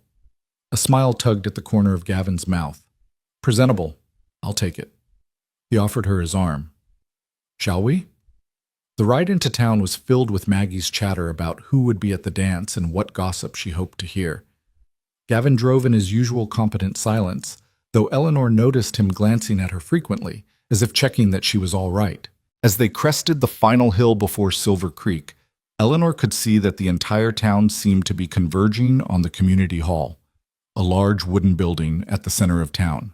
Wagons and horses filled the area around it, and people streamed inside carrying covered dishes and instruments. "Looks like a good turnout," Gavin observed. "Whole county must be here." Eleanor's throat tightened. That meant more people to stare at her, more whispered speculation about the hasty marriage and what might have prompted it. She forced herself to breathe slowly, reminding herself that she had every right to be here, that she'd done nothing wrong by accepting Gavin's proposal. Gavin seemed to sense her tension. As he helped her down from the wagon, he leaned close and murmured, "Stay by my side. Anyone who wants to gossip about you will have to answer to me first." The fierce protectiveness in his voice steadied Eleanor. She wasn't alone. She had a husband who would stand with her no matter what. Inside, the hall had been transformed. Lanterns hung from the rafters, casting warm light over tables laden with food. A small stage at one end held a fiddle player, a guitarist, and a man with an accordion already tuning their instruments. The air buzzed with conversation and laughter, and the smell of dozens of different dishes mingled together. The moment they entered, conversations faltered, heads turned. Eleanor felt the weight of dozens of curious eyes assessing her, judging her, speculating about her. She wanted to run, to hide, to be anywhere but here under this scrutiny. Then Gavin's hand found the small of her back, steady and warm, and Eleanor lifted her chin. She was Mrs. Gavin Mercer. She belonged here just as much as anyone else. "Gavin, you actually came!" A broad-shouldered man with a salt and pepper beard pushed through the crowd, his weathered face creasing into a smile. "And you brought your bride. We've all been curious as hens to meet her. Eleanor, this is Frank Henderson. He runs the ranch northeast of ours." Gavin's introduction was smooth. "Frank, my wife. Eleanor." "Mrs. Mercer, it's a pleasure." Frank's handshake was firm but friendly. "Welcome to Silver Creek. We're glad to have you in the community." "Thank you, Mr. Henderson." Eleanor managed to smile. "I'm pleased to be here. Call me Frank. Everyone does. And let me introduce you to my wife, Martha." He gestured to a plump, kind-faced woman approaching with a covered dish. "Martha, come meet the new Mrs. Mercer." Martha Henderson's eyes were sharp as they swept over Eleanor, taking in every detail, but her smile seemed genuine. "Well now, aren't you a pretty thing? An Eastern, from your accent." "Philadelphia?" "Yes, ma'am." "Long way from home. What brought you all the way out here?" The question was casual, but Eleanor heard the real inquiry beneath it. "I was seeking a fresh start," Eleanor said carefully. "Montana seemed like the right place for it." "And she found me," Gavin added, his arm sliding around Eleanor's waist in a gesture that was both possessive and protective. "Lucky for both of us." Martha's gaze sharpened, clearly catching the subtext, but she merely smiled. "Well, luck or fate, you've landed yourself a good man. Gavin Mercer's got more integrity in his little finger than most men have in their whole bodies." Other introductions followed in a blur. The Peterson family with their 6 children, the elderly widow Mrs. Carmichael who ran the boarding house, the school teacher Miss Abernathy, Doc Morrison and his wife. Most were friendly, though Eleanor could feel the curiosity simmering beneath their polite questions. How had she and Gavin met? How long had they known each other? Wasn't it all rather sudden? Gavin fielded the questions with a practiced ease Eleanor hadn't expected, explaining that they'd corresponded after Eleanor responded to an advertisement, that sometimes you just knew when something was right, that there was no point in long engagements when two people were certain. He made it sound so natural, so reasonable, that Eleanor almost believed it herself. When the music finally started, Eleanor felt relief wash over her. At least while people were dancing, they couldn't interrogate her. Gavin led her to a chair against the wall, made sure she had a glass of punch, then excused himself to speak with some of the other ranchers about cattle prices. Eleanor watched the dancers spin across the floor, remembering the elegant balls she'd attended in Philadelphia. This was different, rougher, more energetic, with none of the rigid formality of Eastern society. But there was a joy in it that those stiff affairs had often lacked.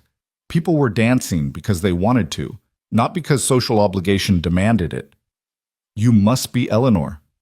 An older woman settled into the chair beside her, moving with the careful precision of someone whose joints didn't work as well as they once had. Her steel gray hair was pulled back severely, and her dark eyes were shrewd. I'm Judith Winters. I've lived in this territory for 40 years, and I make it my business to know everyone. How do you do, Mrs. Winters? Eleanor braced herself for another round of veiled questions. Oh, I'm too old for formalities. Call me Judith.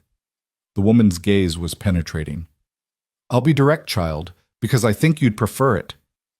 You're pregnant, aren't you? Eleanor's breath caught. She'd expected speculation, but not such blunt acknowledgement. That is, don't bother denying it. I've birthed 7 children and helped deliver dozens more. I know the signs. Judith's voice was matter-of-fact rather than judgmental. Question is, does Gavin know? Yes. Eleanor lifted her chin, refusing to be ashamed. He knows everything. He married me anyway. Judith studied her for a long moment, then nodded slowly. Good. I was worried that boy might be getting taken advantage of. He's got too kind a heart for his own good sometimes. But if he went into this with his eyes open, then it's nobody's business but yours. She patted Eleanor's hand with surprising gentleness. You'll get talk, of course. Small towns always talk, but it'll blow over once the next scandal comes along. Just hold your head high and don't let them see you flinch. Why are you telling me this? Eleanor asked quietly. Why help me? Because I like Gavin, and I can see he cares for you. And because I was 18 and pregnant by a married man when I came west, though I doubt anyone in this room besides my husband knows that.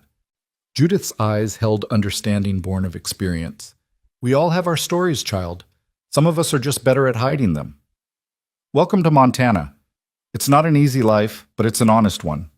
Before Eleanor could respond, Judith stood and moved away, disappearing into the crowd as abruptly as she'd appeared. Everything all right? Gavin materialized beside Eleanor, his brow furrowed with concern. Yes. Actually, I think it is. Eleanor looked up at her husband, seeing him clearly perhaps for the first time. This strong, quiet man who'd offered her sanctuary without judgment, who'd stood beside her through her first terrifying exposure to his community, who was looking at her now as if she were something precious that needed protecting. Gavin, would you dance with me? Surprise flickered across his face. I should warn you, I'm not much of a dancer. Neither am I, but everyone's watching anyway, so we might as well give them something to look at. Eleanor stood and offered him her hand. Please? A slow smile spread across Gavin's face, transforming him from handsome to heartbreaking. How can I refuse my own wife? He led her onto the floor just as the band struck up a waltz. Gavin's hand settled on her waist, careful of her condition, while his other hand engulfed hers. They began to move, and Eleanor discovered he'd been lying. He was actually quite a good dancer, leading her confidently through the steps. You're full of surprises, Mr. Mercer, she said, looking up at him. So are you, Mrs. Mercer.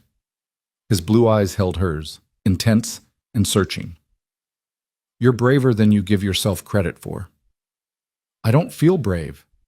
I feel terrified most of the time. Courage isn't the absence of fear. It's doing what needs to be done despite it. Gavin's hand tightened slightly on her waist. You left everything you knew to come west. You married a stranger to protect your child. You walked into this room knowing everyone would judge you. That's bravery. Eleanor's eyes stung with unexpected tears. Why are you so kind to me? What did I ever do to deserve it? You don't have to deserve kindness, Eleanor. It should just be given. He spun her gently through a turn. Besides, you're giving me something too, remember? A family. A purpose beyond just work. You've made my house feel like a home again. The music swelled around them, and for a moment, Eleanor let herself simply feel the strength of Gavin's arms, the warmth of his body close to hers, the way he looked at her as if she were the only woman in the room. Her heart did something complicated in her chest, a flutter that had nothing to do with the baby. Oh no, she thought. This was becoming dangerous. She was starting to care for him, really care, in ways that went far beyond gratitude or convenience. She was starting to feel things that could get her hurt all over again. But looking into Gavin's eyes, seeing the tenderness there, Eleanor couldn't quite bring herself to pull back. Maybe, just maybe, this was worth the risk. The dance ended, and Gavin led her back to her chair. Maggie appeared moments later, flushed and laughing from her own turn on the floor. Having fun? She asked, plopping down beside Eleanor. More than I expected, Eleanor admitted. The evening progressed with more dancing, more food, and slowly, more acceptance. People still stared, still whispered, but several women approached Eleanor to welcome her properly, to invite her to quilting circles and church socials. The men shook Gavin's hand and told him he'd done well for himself. By the time they loaded back into the wagon near midnight, Eleanor was exhausted but oddly hopeful.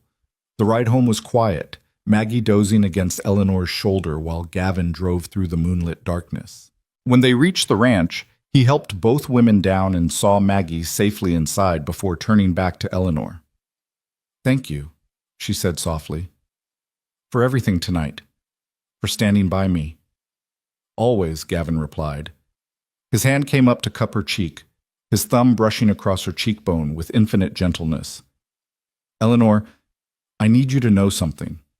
This marriage might have started as an arrangement, but it's becoming something more, at least for me.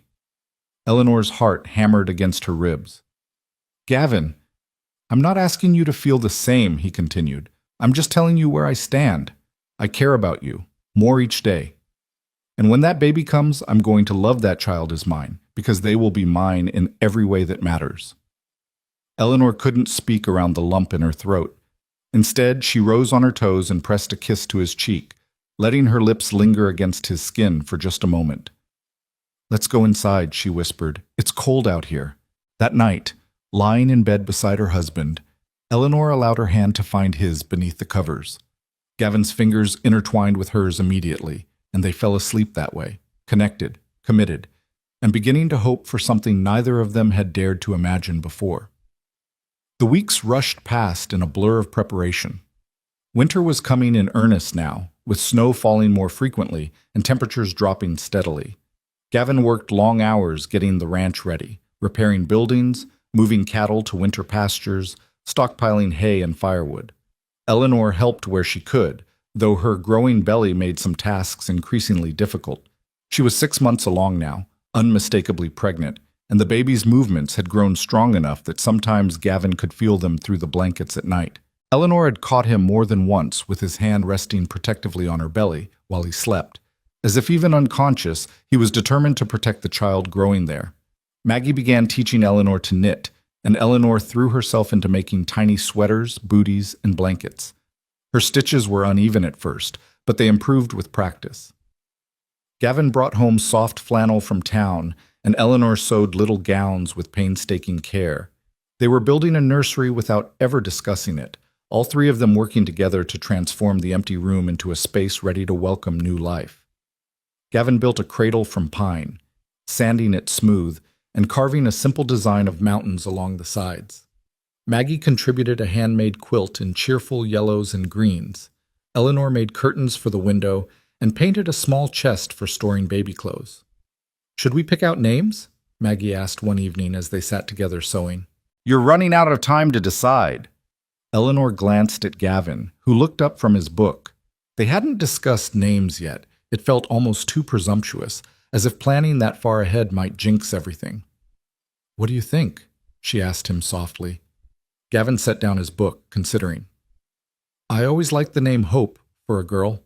My grandmother was named Hope, and she was the strongest woman I ever knew, survived things that would have broken most people. Eleanor's throat tightened. Of course, Gavin would suggest a name that meant something beautiful and optimistic. Hope Mercer. I like that. And for a boy? Maggie prompted.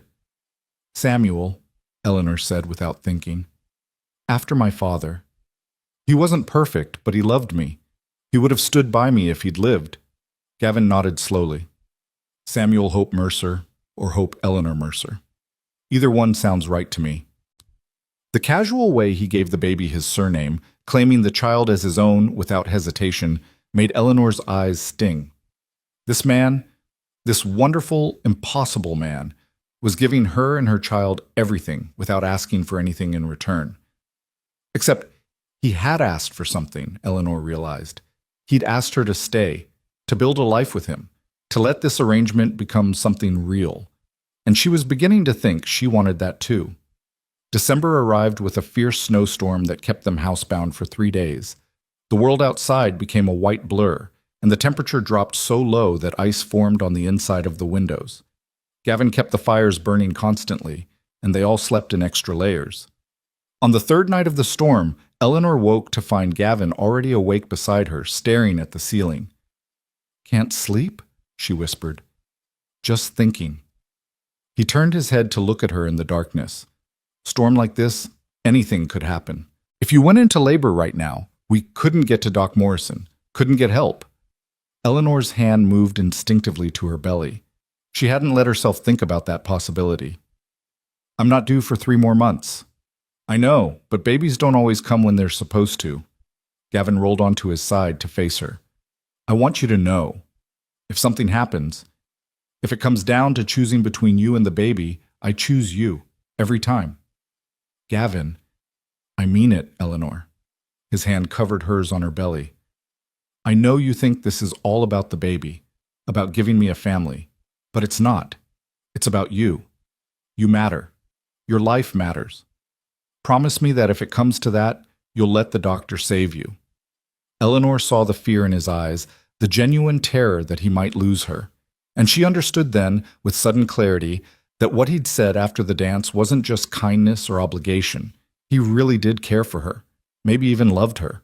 The realization was overwhelming and terrifying and wonderful all at once. I promise, she whispered. But Gavin, I care about you too. More than I thought I could care about anyone again. You've given me so much. He kissed her then, cutting off her words. It wasn't like the chaste kiss at their wedding. This was deep and desperate and full of feeling, his hand cradling her face as if she were something infinitely precious. Eleanor kissed him back, pouring all her confused emotions into it, gratitude and hope and the beginnings of love. When they broke apart, both breathing hard, Gavin rested his forehead against hers. I love you, he said simply. I know it's too soon. I know you might not feel the same, but I need you to know. I love you, Eleanor, not just for the baby, but for you, for your strength and your courage and the way you've made this house into a home. Tears streamed down Eleanor's face. I think I might love you too. I'm afraid to, but I think I do. Then don't be afraid. Gavin kissed her forehead, her cheeks, her lips again. We'll figure this out together. All of it, I promise. They held each other through the rest of the night, the storm raging outside while inside, something warm and precious and fragile was beginning to grow. When morning came, the storm had passed, leaving the world transformed, beautiful and white and new, like a fresh start written in snow. The morning after the storm, Eleanor woke wrapped in Gavin's arms, his body curved protectively around hers, even in sleep. Pale sunlight streamed through the window, reflecting off the fresh snow and filling the room with an almost ethereal brightness. For a moment, she simply lay there, absorbing the warmth of his embrace and the quiet wonder of what had shifted between them in the darkness. Love. The word still felt dangerous, like handling something fragile that might shatter if she gripped it too tightly. But lying there in Gavin's arms, feeling the steady rise and fall of his chest against her back, Eleanor couldn't deny what was growing in her heart. It wasn't the passionate, reckless infatuation she'd felt for Daniel Whitmore. That had been the foolish love of a girl who didn't know better. This was something deeper, something built on trust and partnership, and the quiet revelation of seeing someone's true character day after day. Gavin stirred behind her, his arm tightening around her waist. "Morning," he murmured against her hair, his voice rough with sleep. "Good morning." Eleanor turned in his embrace so she could see his face. In the bright morning light, he looked younger somehow. The worry lines around his eyes softened. "The storm passed." "So it did." Gavin's hand moved to her belly, where the baby was already stirring with morning activity. "How are you feeling, both of you?" "We're good." Eleanor placed her hand over his, feeling a particularly strong kick. "Very active this morning. I think someone's ready to meet the world." "Not for another 3 months," Gavin said firmly, though his eyes were tender. "You both need to stay right where you are until spring." A knock on the door interrupted them, followed by Maggie's voice. "Are you two decent? I've got breakfast started, but I need someone to bring in more wood." "Be right there," Gavin called back.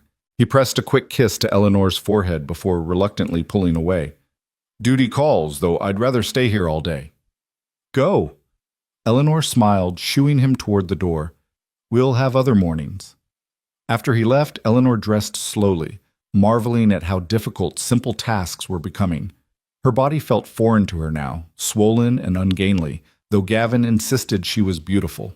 She caught her reflection in the small mirror and saw a woman transformed, not just by pregnancy but by something deeper.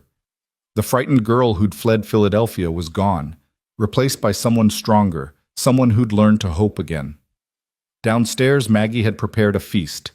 Flapjacks with preserved berries, bacon, and strong tea. She took one look at Eleanor's face and grinned knowingly. "So," she said, drawing out the word, "you two finally figured it out." Eleanor felt herself flush. "I don't know what you mean." "Please, the whole house practically glows this morning." Maggie flipped another flapjack with practiced ease. "I'm happy for you both, really happy. Gavin's been alone too long, and you deserve someone who sees you for who you really are." Before Eleanor could respond, Gavin returned with an armload of wood, stomping snow from his boots at the door. His eyes found Eleanor's immediately, and the look that passed between them was so full of warmth that Maggie actually sighed. "You two are going to be insufferably sweet, aren't you?" she teased. "Probably," Gavin said, not taking his eyes off Eleanor. "Better get used to it." The weeks between December and March passed in a way that felt both impossibly slow and frighteningly fast. Eleanor's body grew heavier as the baby developed, her movements becoming more labored. But Gavin was unfailingly patient, helping her with tasks that had become difficult, rubbing her aching back in the evenings, and reading aloud to her from his collection of books when she couldn't sleep. Their marriage had deepened into something Eleanor had never expected, a partnership marked by genuine affection and growing intimacy. Gavin was tender and careful with her, always mindful of her condition, but there was passion there too, carefully banked but real. They talked late into the night about everything and nothing, his dreams for the ranch, her memories of the good parts of her childhood, the life they wanted to build for their child. Because it was their child now. Eleanor had stopped thinking of the baby as hers alone. Gavin had claimed this child so completely, with such unwavering commitment, that any distinction had ceased to matter. In late February, Eleanor woke one morning to find blood spotting her nightgown. Terror seized her immediately, and she cried out for Gavin, who was already awake and dressing for morning chores. He was at her side in an instant, his face going pale when he saw the stain. "Don't move. I'm getting Doc Morrison." "Gavin, the roads? I don't care if I have to dig through 10 feet of snow. I'm getting the doctor." His jaw was set with determination, but his hand trembled as he touched her face. "You stay in bed. Maggie will look after you. I'll be back as fast as I can." He was gone before Eleanor could argue, and moments later Maggie rushed in, her face tight with worry. "What happened?" Eleanor explained through tears, and Maggie's expression grew serious but not panicked. "All right. First thing is not to borrow trouble. Sometimes women spot during pregnancy and everything turns out fine. Let's get you comfortable and wait for the doctor." The hours that followed were some of the longest of Eleanor's life. Maggie brought her tea and cool compresses, checked on her constantly, and tried to keep her calm with cheerful chatter. But Eleanor couldn't shake the fear that gripped her. After everything, after finding safety, after building a new life, after discovering love where she'd least expected it, was she going to lose the baby now? She placed both hands on her belly, feeling for movement. The baby kicked in response, strong and insistent, and Eleanor let out a sob of relief. "Still active?" Maggie asked, settling on the edge of the bed. "Yes, thank God." "Oh, Maggie, what if something's wrong? What if I lose?" "Don't think like that." Maggie gripped her hand firmly. "You're strong. The baby's strong. We'll get through this." It was well past noon when Eleanor finally heard the sound of horses outside. Gavin burst through the door moments later, followed by Doc Morrison carrying his medical bag and looking windblown but competent. "Mrs. Mercer," he said, immediately all business. "Let's have a look at you. Maggie, I'll need hot water and clean towels. Gavin, you wait downstairs." "I'm staying," Gavin said flatly. "Gavin," Eleanor started. "I'm staying," he repeated, his eyes finding hers. "Unless you want me to go?" Eleanor shook her head. She wanted him there, wanted his solid presence and steady strength. "Stay." Doc Morrison examined her thoroughly, his weathered face giving nothing away. The waiting was agony, every second stretching into eternity, while Eleanor tried to read his expression for clues. Finally, he straightened up and gave her a reassuring smile. "Baby's heartbeat is strong and steady. Position feels good. The spotting you had, it's not uncommon this late in pregnancy.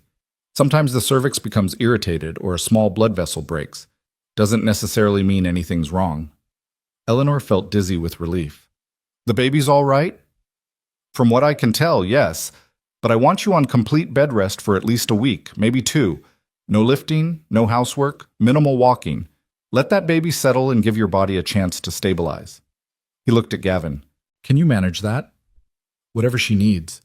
Gavin's voice was hoarse. "Good. I'll come back in 3 days to check on her. In the meantime, any more bleeding, any pain, any decrease in the baby's movement, you come get me immediately, weather be damned." Doc Morrison packed up his bag. "You're doing well, Mrs. Mercer. Try not to worry. Stress isn't good for you or the baby." After he left, Eleanor let out a shaky breath. Gavin sat on the edge of the bed and pulled her into his arms, holding her so tightly she could feel his heart racing.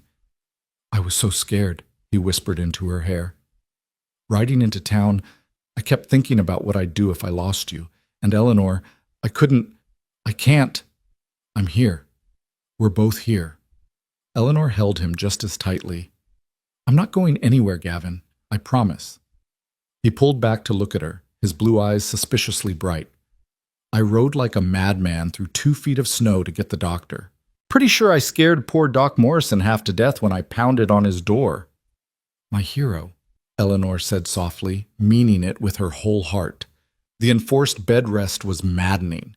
Eleanor, who'd grown accustomed to being active and useful, chafed at lying still while Maggie and Gavin managed everything. But she obeyed the doctor's orders because she couldn't risk anything happening to the baby. Gavin moved his entire life to their bedroom for those 2 weeks. He brought his books and read to her. He carried her meals upstairs and ate with her. At night, he held her close, one hand always resting protectively on her belly. They talked about everything, his childhood in Illinois, her memories of her mother who died when she was young, their hopes for their child's future. "I want them to be happy," Eleanor said one evening, her hand covering Gavin's on her belly. "I want them to grow up knowing they're loved, knowing they can be whoever they want to be." "They will be." Gavin's voice was certain. "We'll make sure of it, and they'll grow up knowing that sometimes the family you build is even stronger than the family you're born into."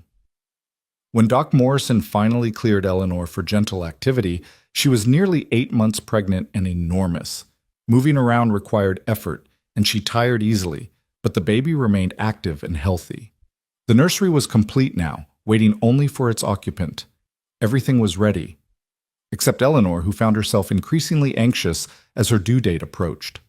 What if something went wrong during the birth? What if she wasn't a good mother? What if the baby sensed somehow that she'd been afraid at first, that she hadn't been ready. "You're going to be wonderful," Gavin assured her one night when she voiced her fears. "I've watched you these past months. You're patient and kind and so strong. Our baby is lucky to have you." "Our baby," Eleanor repeated, loving how naturally he said it. "Do you really think of them that way?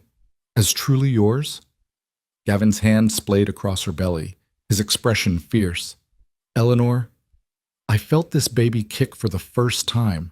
I've felt them grow and move and become a person. I've built their cradle and painted their room and lain awake at night worrying about their future. Blood doesn't make someone a parent, love does, and I already love this child more than I can put into words." Eleanor was crying now, hormones and emotion overwhelming her. "I don't know what I did to deserve you." "You survived," Gavin said simply. "You were brave enough to keep going when everything fell apart. You gave me a second chance at happiness. That's more than enough." The first labor pains came on a bright morning in late March, 2 weeks before Doc Morrison's predicted due date. Eleanor woke to a cramping sensation low in her back, different from the practice contractions she'd been experiencing for weeks. She lay still for a moment, trying to assess whether this was really it. Then her water broke, soaking through her nightgown and the sheets beneath her, and she knew. "Gavin," she said, trying to keep her voice calm even as panic threatened to swallow her. "Gavin, it's time." He was up instantly, alert despite having been sound asleep moments before. "You're sure?" "Very sure." Another contraction gripped her, stronger than the first, and Eleanor gasped. "Oh God, it's really happening." All right, don't panic." Gavin was pulling on clothes with shaking hands, his voice steady even though his face had gone white. "I'm getting Doc Morrison. Maggie will stay with you. You're going to be fine. Everything's going to be fine." He pressed a hard kiss to her forehead and was gone, his boots thundering down the stairs. Eleanor heard him shouting for Maggie, heard the frantic activity below, and then Maggie was there, her face calm and competent. "Let's get you into a clean nightgown," she said. "Then we'll time the contractions and see where we are." The pains came irregularly at first, sometimes 5 minutes apart, sometimes 10. Eleanor paced the bedroom between contractions, following Maggie's advice that movement would help things progress. Every time she looked out the window at the empty yard, she willed Gavin to appear with the doctor. "What if something goes wrong?" she asked during a break between contractions. "What if the baby—" "No." Maggie took both her hands firmly. "None of that. You're strong and healthy. The baby's strong and healthy. Women have been doing this since the beginning of time. You're going to be fine." But as the hours wore on and the contractions grew stronger and closer together, Eleanor's fear mounted. The pain was becoming overwhelming, radiating from her back around to her belly in waves that stole her breath. She gripped Maggie's hand through each one, trying not to cry out but failing as they intensified. "Where's Gavin?" she gasped during a particularly brutal contraction. "He should be back by now." "The doctor probably needed time to gather his things. They'll be here soon." But Maggie's eyes kept darting to the window, betraying her own worry. Another hour passed. The contractions were 3 minutes apart now, lasting over a minute each. Eleanor was drenched in sweat, her hair plastered to her face, and the pain had become all-consuming. She could think of nothing but surviving each wave, counting breaths, trying to remember everything Doc Morrison had told her about the birthing process. Finally, she heard horses outside and Gavin's voice. Relief flooded through her even as another contraction seized her body. Doc Morrison appeared in the doorway, calm and unhurried despite having ridden hard to get there. "Well now, Mrs. Mercer, let's see how you're progressing." What followed became a blur of pain and exhaustion and desperation. Doc Morrison examined her and announced she was doing well but had several hours yet to go. Gavin appeared at her side, his face stricken at seeing her in such pain, and took her hand in both of his. "I'm here," he said, his voice breaking slightly. "I'm not going anywhere. You can do this, Eleanor. You're the strongest person I know." "It hurts," she sobbed. "Gavin, it hurts so much." "I know, sweetheart. I know." He pressed a cool cloth to her forehead. "But soon we'll have our baby. Soon all of this will be worth it." The afternoon dragged into evening. Eleanor existed in a world narrowed to the space between contractions. Brief moments of respite before the next wave of agony crashed over her. She walked when Doc Morrison told her to walk, lay down when he told her to rest, pushed when he said it was time to push. Through it all, Gavin stayed beside her, his presence the only anchor in the storm of pain. "I can see the head," Doc Morrison announced. "Eleanor, next contraction. You need to push as hard as you can. This baby's ready to meet you." Eleanor gathered every ounce of strength she had left and bore down, feeling as if her body might split apart. She heard herself screaming but couldn't stop, couldn't do anything but push and pray and hold on to Gavin's hand like a lifeline. "Again," Doc Morrison commanded. "One more big push." Eleanor pushed with everything she had, and suddenly there was a release, a sense of something vital leaving her body. Then, blessed sound, a baby's cry filled the room, thin and outraged and absolutely perfect. "It's a girl," Doc Morrison said, his voice warm with satisfaction. "A healthy baby girl." Eleanor collapsed back against the pillows, tears streaming down her face. "Is she all right? Is she really all right?" "She's perfect." Doc Morrison was wrapping the baby in a clean blanket, his movements efficient. "Good strong lungs, good color, all her fingers and toes. She's small but healthy." He placed the tiny bundle in Eleanor's arms, and she looked down at her daughter for the first time. The baby had stopped crying and was blinking up at her with unfocused blue eyes, her little face scrunched and red. She had a shock of dark hair plastered to her head, and when Eleanor touched her tiny hand, her fingers wrapped around Eleanor's thumb with surprising strength. "Hello, Hope," Eleanor whispered, her voice breaking. "I'm your mama." Beside her, Gavin made a choked sound. Eleanor looked up to find tears streaming down his face as he stared at the baby with an expression of pure wonder. "She's so small," he breathed. "Eleanor, she's so perfect." "Do you want to hold your daughter?" Eleanor asked softly. Gavin's eyes met hers, and everything he felt was written clearly on his face: love and awe and fierce protectiveness. He reached out with trembling hands as Eleanor carefully transferred the baby to his arms. The moment Hope settled against Gavin's chest, something fundamental shifted in the room. He cradled her with infinite gentleness, his large hands supporting her tiny body, and when he looked down at her, there was no question, no doubt, no distinction between biology and choice. "Hello, little one," he said, his voice thick with emotion. "I've been waiting for you. We both have. And I promise you, I'm going to spend the rest of my life making sure you know how loved you are, how wanted, how precious." Hope made a small sound, and one tiny fist escaped the blanket to wave in the air. Gavin caught it gently, marveling at the miniature perfection of her fingers. "She knows you," Eleanor said softly. "She knows her papa." Gavin's eyes lifted to meet Eleanor's, and the love in them took her breath away. "Thank you," he whispered. "Thank you for her. Thank you for giving me this." "We gave it to each other," Eleanor corrected. She was exhausted beyond measure, her body aching everywhere, but watching Gavin with their daughter filled her with a joy so profound it hurt. "We built this together." Doc Morrison finished his work, making sure Eleanor was healing properly and giving instructions for her recovery. Maggie hovered nearby, her eyes damp as she watched her brother with the baby. "Can I hold my niece?" she asked hopefully. Gavin carefully transferred Hope to his sister's eager arms, though he hovered close as if reluctant to let the baby out of his sight. Maggie cooed over the infant, proclaiming her the most beautiful baby ever born, while Gavin returned to Eleanor's side. "How are you feeling?" he asked, brushing sweat-dampened hair back from her face. "Tired, sore, happy." Eleanor caught his hand and brought it to her lips. "Thank you for being here, for staying with me through all of it." "Where else would I be?" Gavin leaned down to kiss her forehead. "You were so brave, Eleanor, so strong.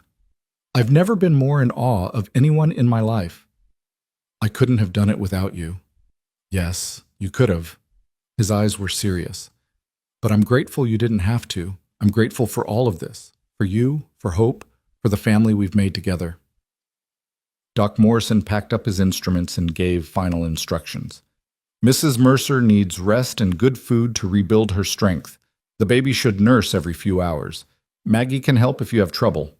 I'll come back in 3 days to check on both of them, but I expect everything will be fine. You did good work today, all of you." After he left, Maggie reluctantly surrendered Hope back to Eleanor for her first nursing. The baby latched on instinctively, and Eleanor marveled at the sensation, at the absolute rightness of nourishing this life she'd carried for 9 months. Gavin sat beside them on the bed, watching with tender fascination. "She's really here," he said wonderingly. "Our daughter is really here." "Hope Eleanor Mercer," Eleanor said, trying out the full name. "It suits her, doesn't it?" "It's perfect. She's perfect." Gavin's finger traced gently down the baby's soft cheek. "Everything is perfect." That night, after Hope had been fed and changed and settled into her cradle, Eleanor lay in bed with Gavin beside her, both of them too exhilarated to sleep despite their exhaustion. Every few minutes, one of them would get up to peer into the cradle, checking that Hope was still breathing, still peaceful, still real. "I can't believe she's ours," Eleanor whispered during one of these checks. "I can't believe this is our life now." "Believe it." Gavin wrapped his arms around her from behind as they stood over their sleeping daughter.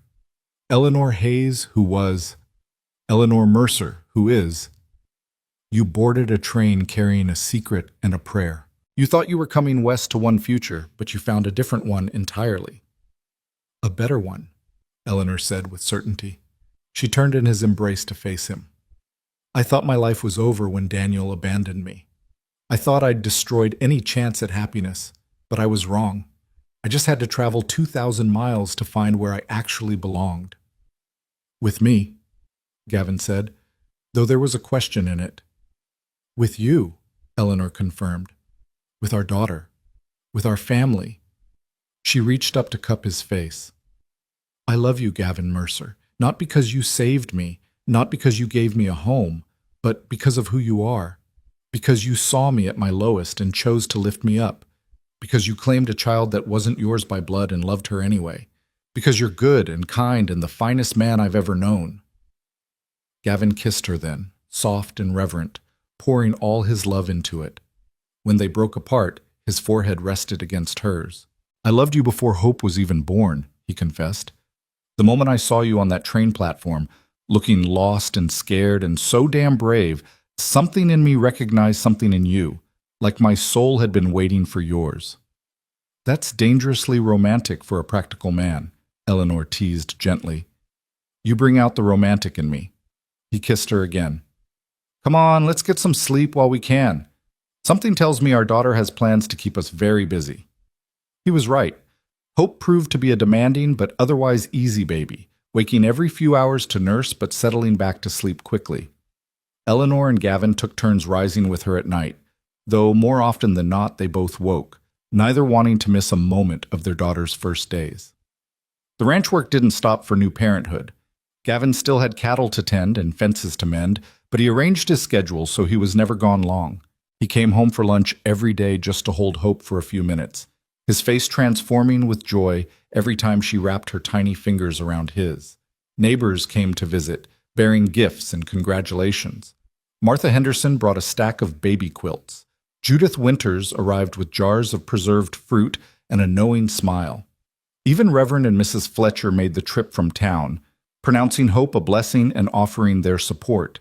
If anyone counted backwards from the wedding date and reached conclusions about Hope's parentage, they were polite enough not to say so in the Mercers' hearing. And truly, looking at Gavin with his daughter, watching the absolute devotion in his eyes, it was impossible to believe she was anything other than his completely. Spring spread across the Montana Valley in waves of green and gold. Wildflowers bloomed in the meadows, and the snow retreated from all but the highest peaks. Eleanor regained her strength gradually, and soon she was back to helping with the household chores, though now she did so with Hope sleeping in a sling against her chest or napping in the basket they kept wherever Eleanor was working. On a warm afternoon in early May, Eleanor carried Hope out onto the porch where Gavin sat repairing a bridle. He looked up as they approached, and his entire face lit up.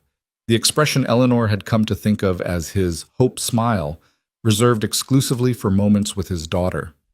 "How are my girls?" he asked, setting aside his work to make room for them beside him. "We're wonderful." Eleanor settled onto the bench, adjusting Hope in her arms so Gavin could see her face. The baby was awake and alert, tracking movement with increasingly focused eyes. She smiled today, a real smile, not just gas. Did she? Gavin's voice went soft and wondering. Show Papa, Hope. Give me one of those smiles. As if she understood, Hope's little face scrunched up and then smoothed into an unmistakable smile, her eyes locking onto Gavin's face. He made a sound somewhere between a laugh and a sob. There's my girl, he murmured, touching her cheek with one gentle finger. You're going to break hearts someday, aren't you? You already broke mine.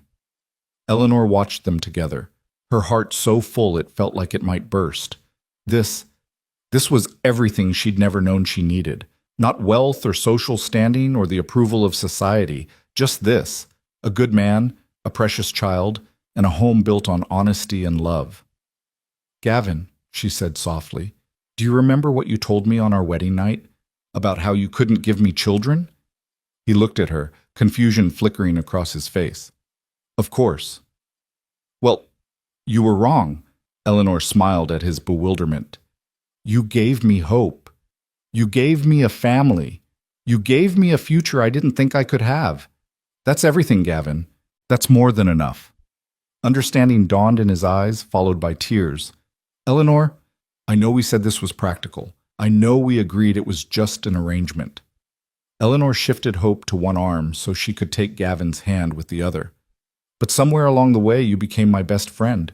You became the person I want to share everything with. Every joy, every hardship, every quiet evening. You became my home, Gavin. Not this ranch, not Montana. You. Gavin pulled her close, careful of the baby between them, and kissed her with a tenderness that made Eleanor's soul sing. When he pulled back, his eyes were wet, but his smile was radiant. You know what the funny thing is, he said. I thought I was saving you that day at the train station, but you saved me too. You took a man who'd given up on love and taught him how to hope again. You brought light back into my life. You gave me purpose beyond just survival. He looked down at Hope, then back at Eleanor. You gave me everything. They sat together in the Montana sunshine, watching their daughter discover the world, and Eleanor thought about the journey that had brought her here.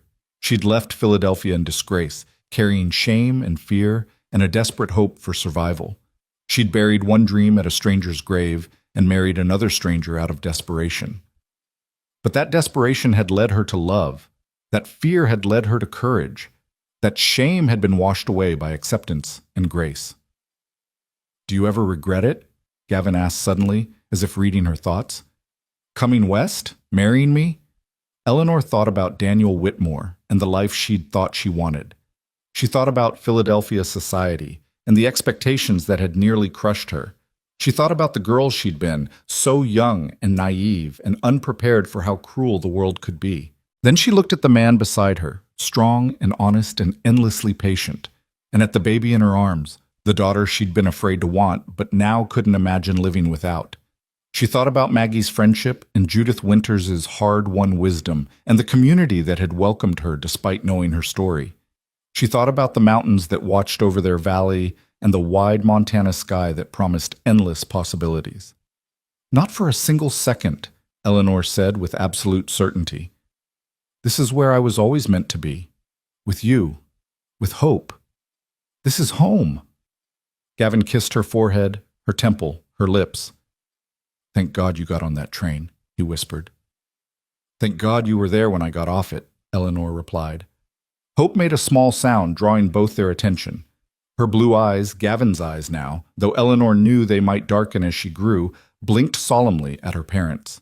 Then she yawned hugely, her tiny mouth opening wide, and both adults laughed at her expression. I think someone's ready for a nap, Eleanor said. Let me take her.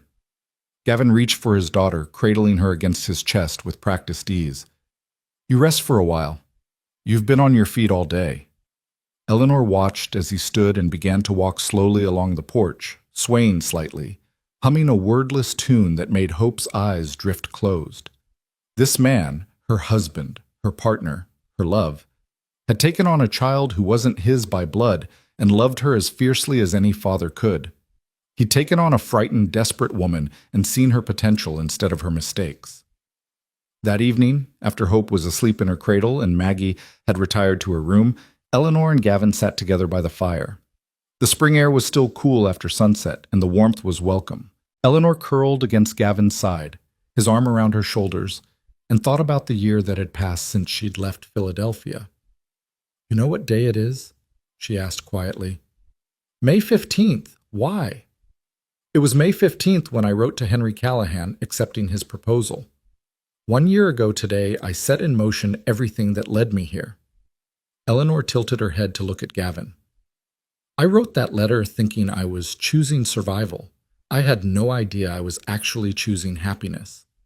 Gavin's arm tightened around her. "I'm glad Henry wrote that advertisement. I'm glad you answered it.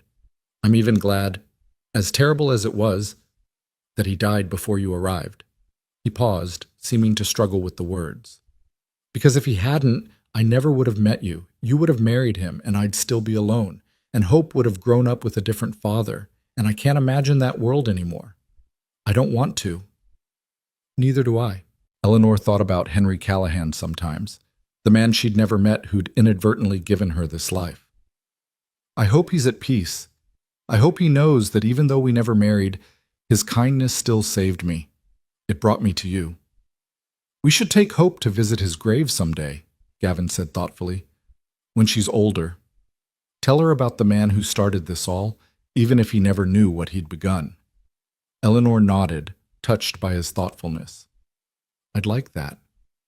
They sat in comfortable silence, watching the fire burn down to embers.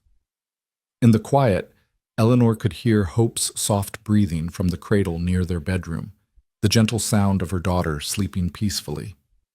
It was a sound she'd never tire of, a reminder that despite everything, she'd been given a second chance at life and love. "Eleanor?" Gavin's voice was drowsy but content. "Thank you for choosing me, for choosing this life, for choosing us." Eleanor smiled against his chest. "Thank you for giving me something worth choosing."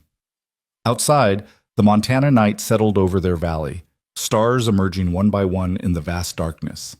Inside, a fire burned warm, a baby slept safe, and two people who'd found each other through chance and desperation held each other close, their hearts full of gratitude for the unexpected grace that had brought them together. The mail-order bride who'd carried her own secret had found a cowboy ready to be a father to them both. She'd traveled west, expecting nothing more than survival, and had discovered, instead, that sometimes the greatest love stories are the ones built on honesty, partnership, and the courage to hope again when hope seems lost. In the morning, there would be work to do, cattle to tend, meals to cook, a baby to raise. There would be hard winters and difficult seasons, challenges and setbacks, and all the ordinary struggles of building a life in an unforgiving land. But they would face it together, this family forged not by blood alone, but by choice and commitment and love. And that, Eleanor knew with certainty as she drifted off to sleep in her husband's arms, was the greatest gift of all. Their story, born of loss, built on trust, and sealed with love, was complete. But their life together, their journey as husband and wife and parents, was only just beginning. And Eleanor Mercer, who had once been Eleanor Hayes of Philadelphia, couldn't wait to see where it would lead them next.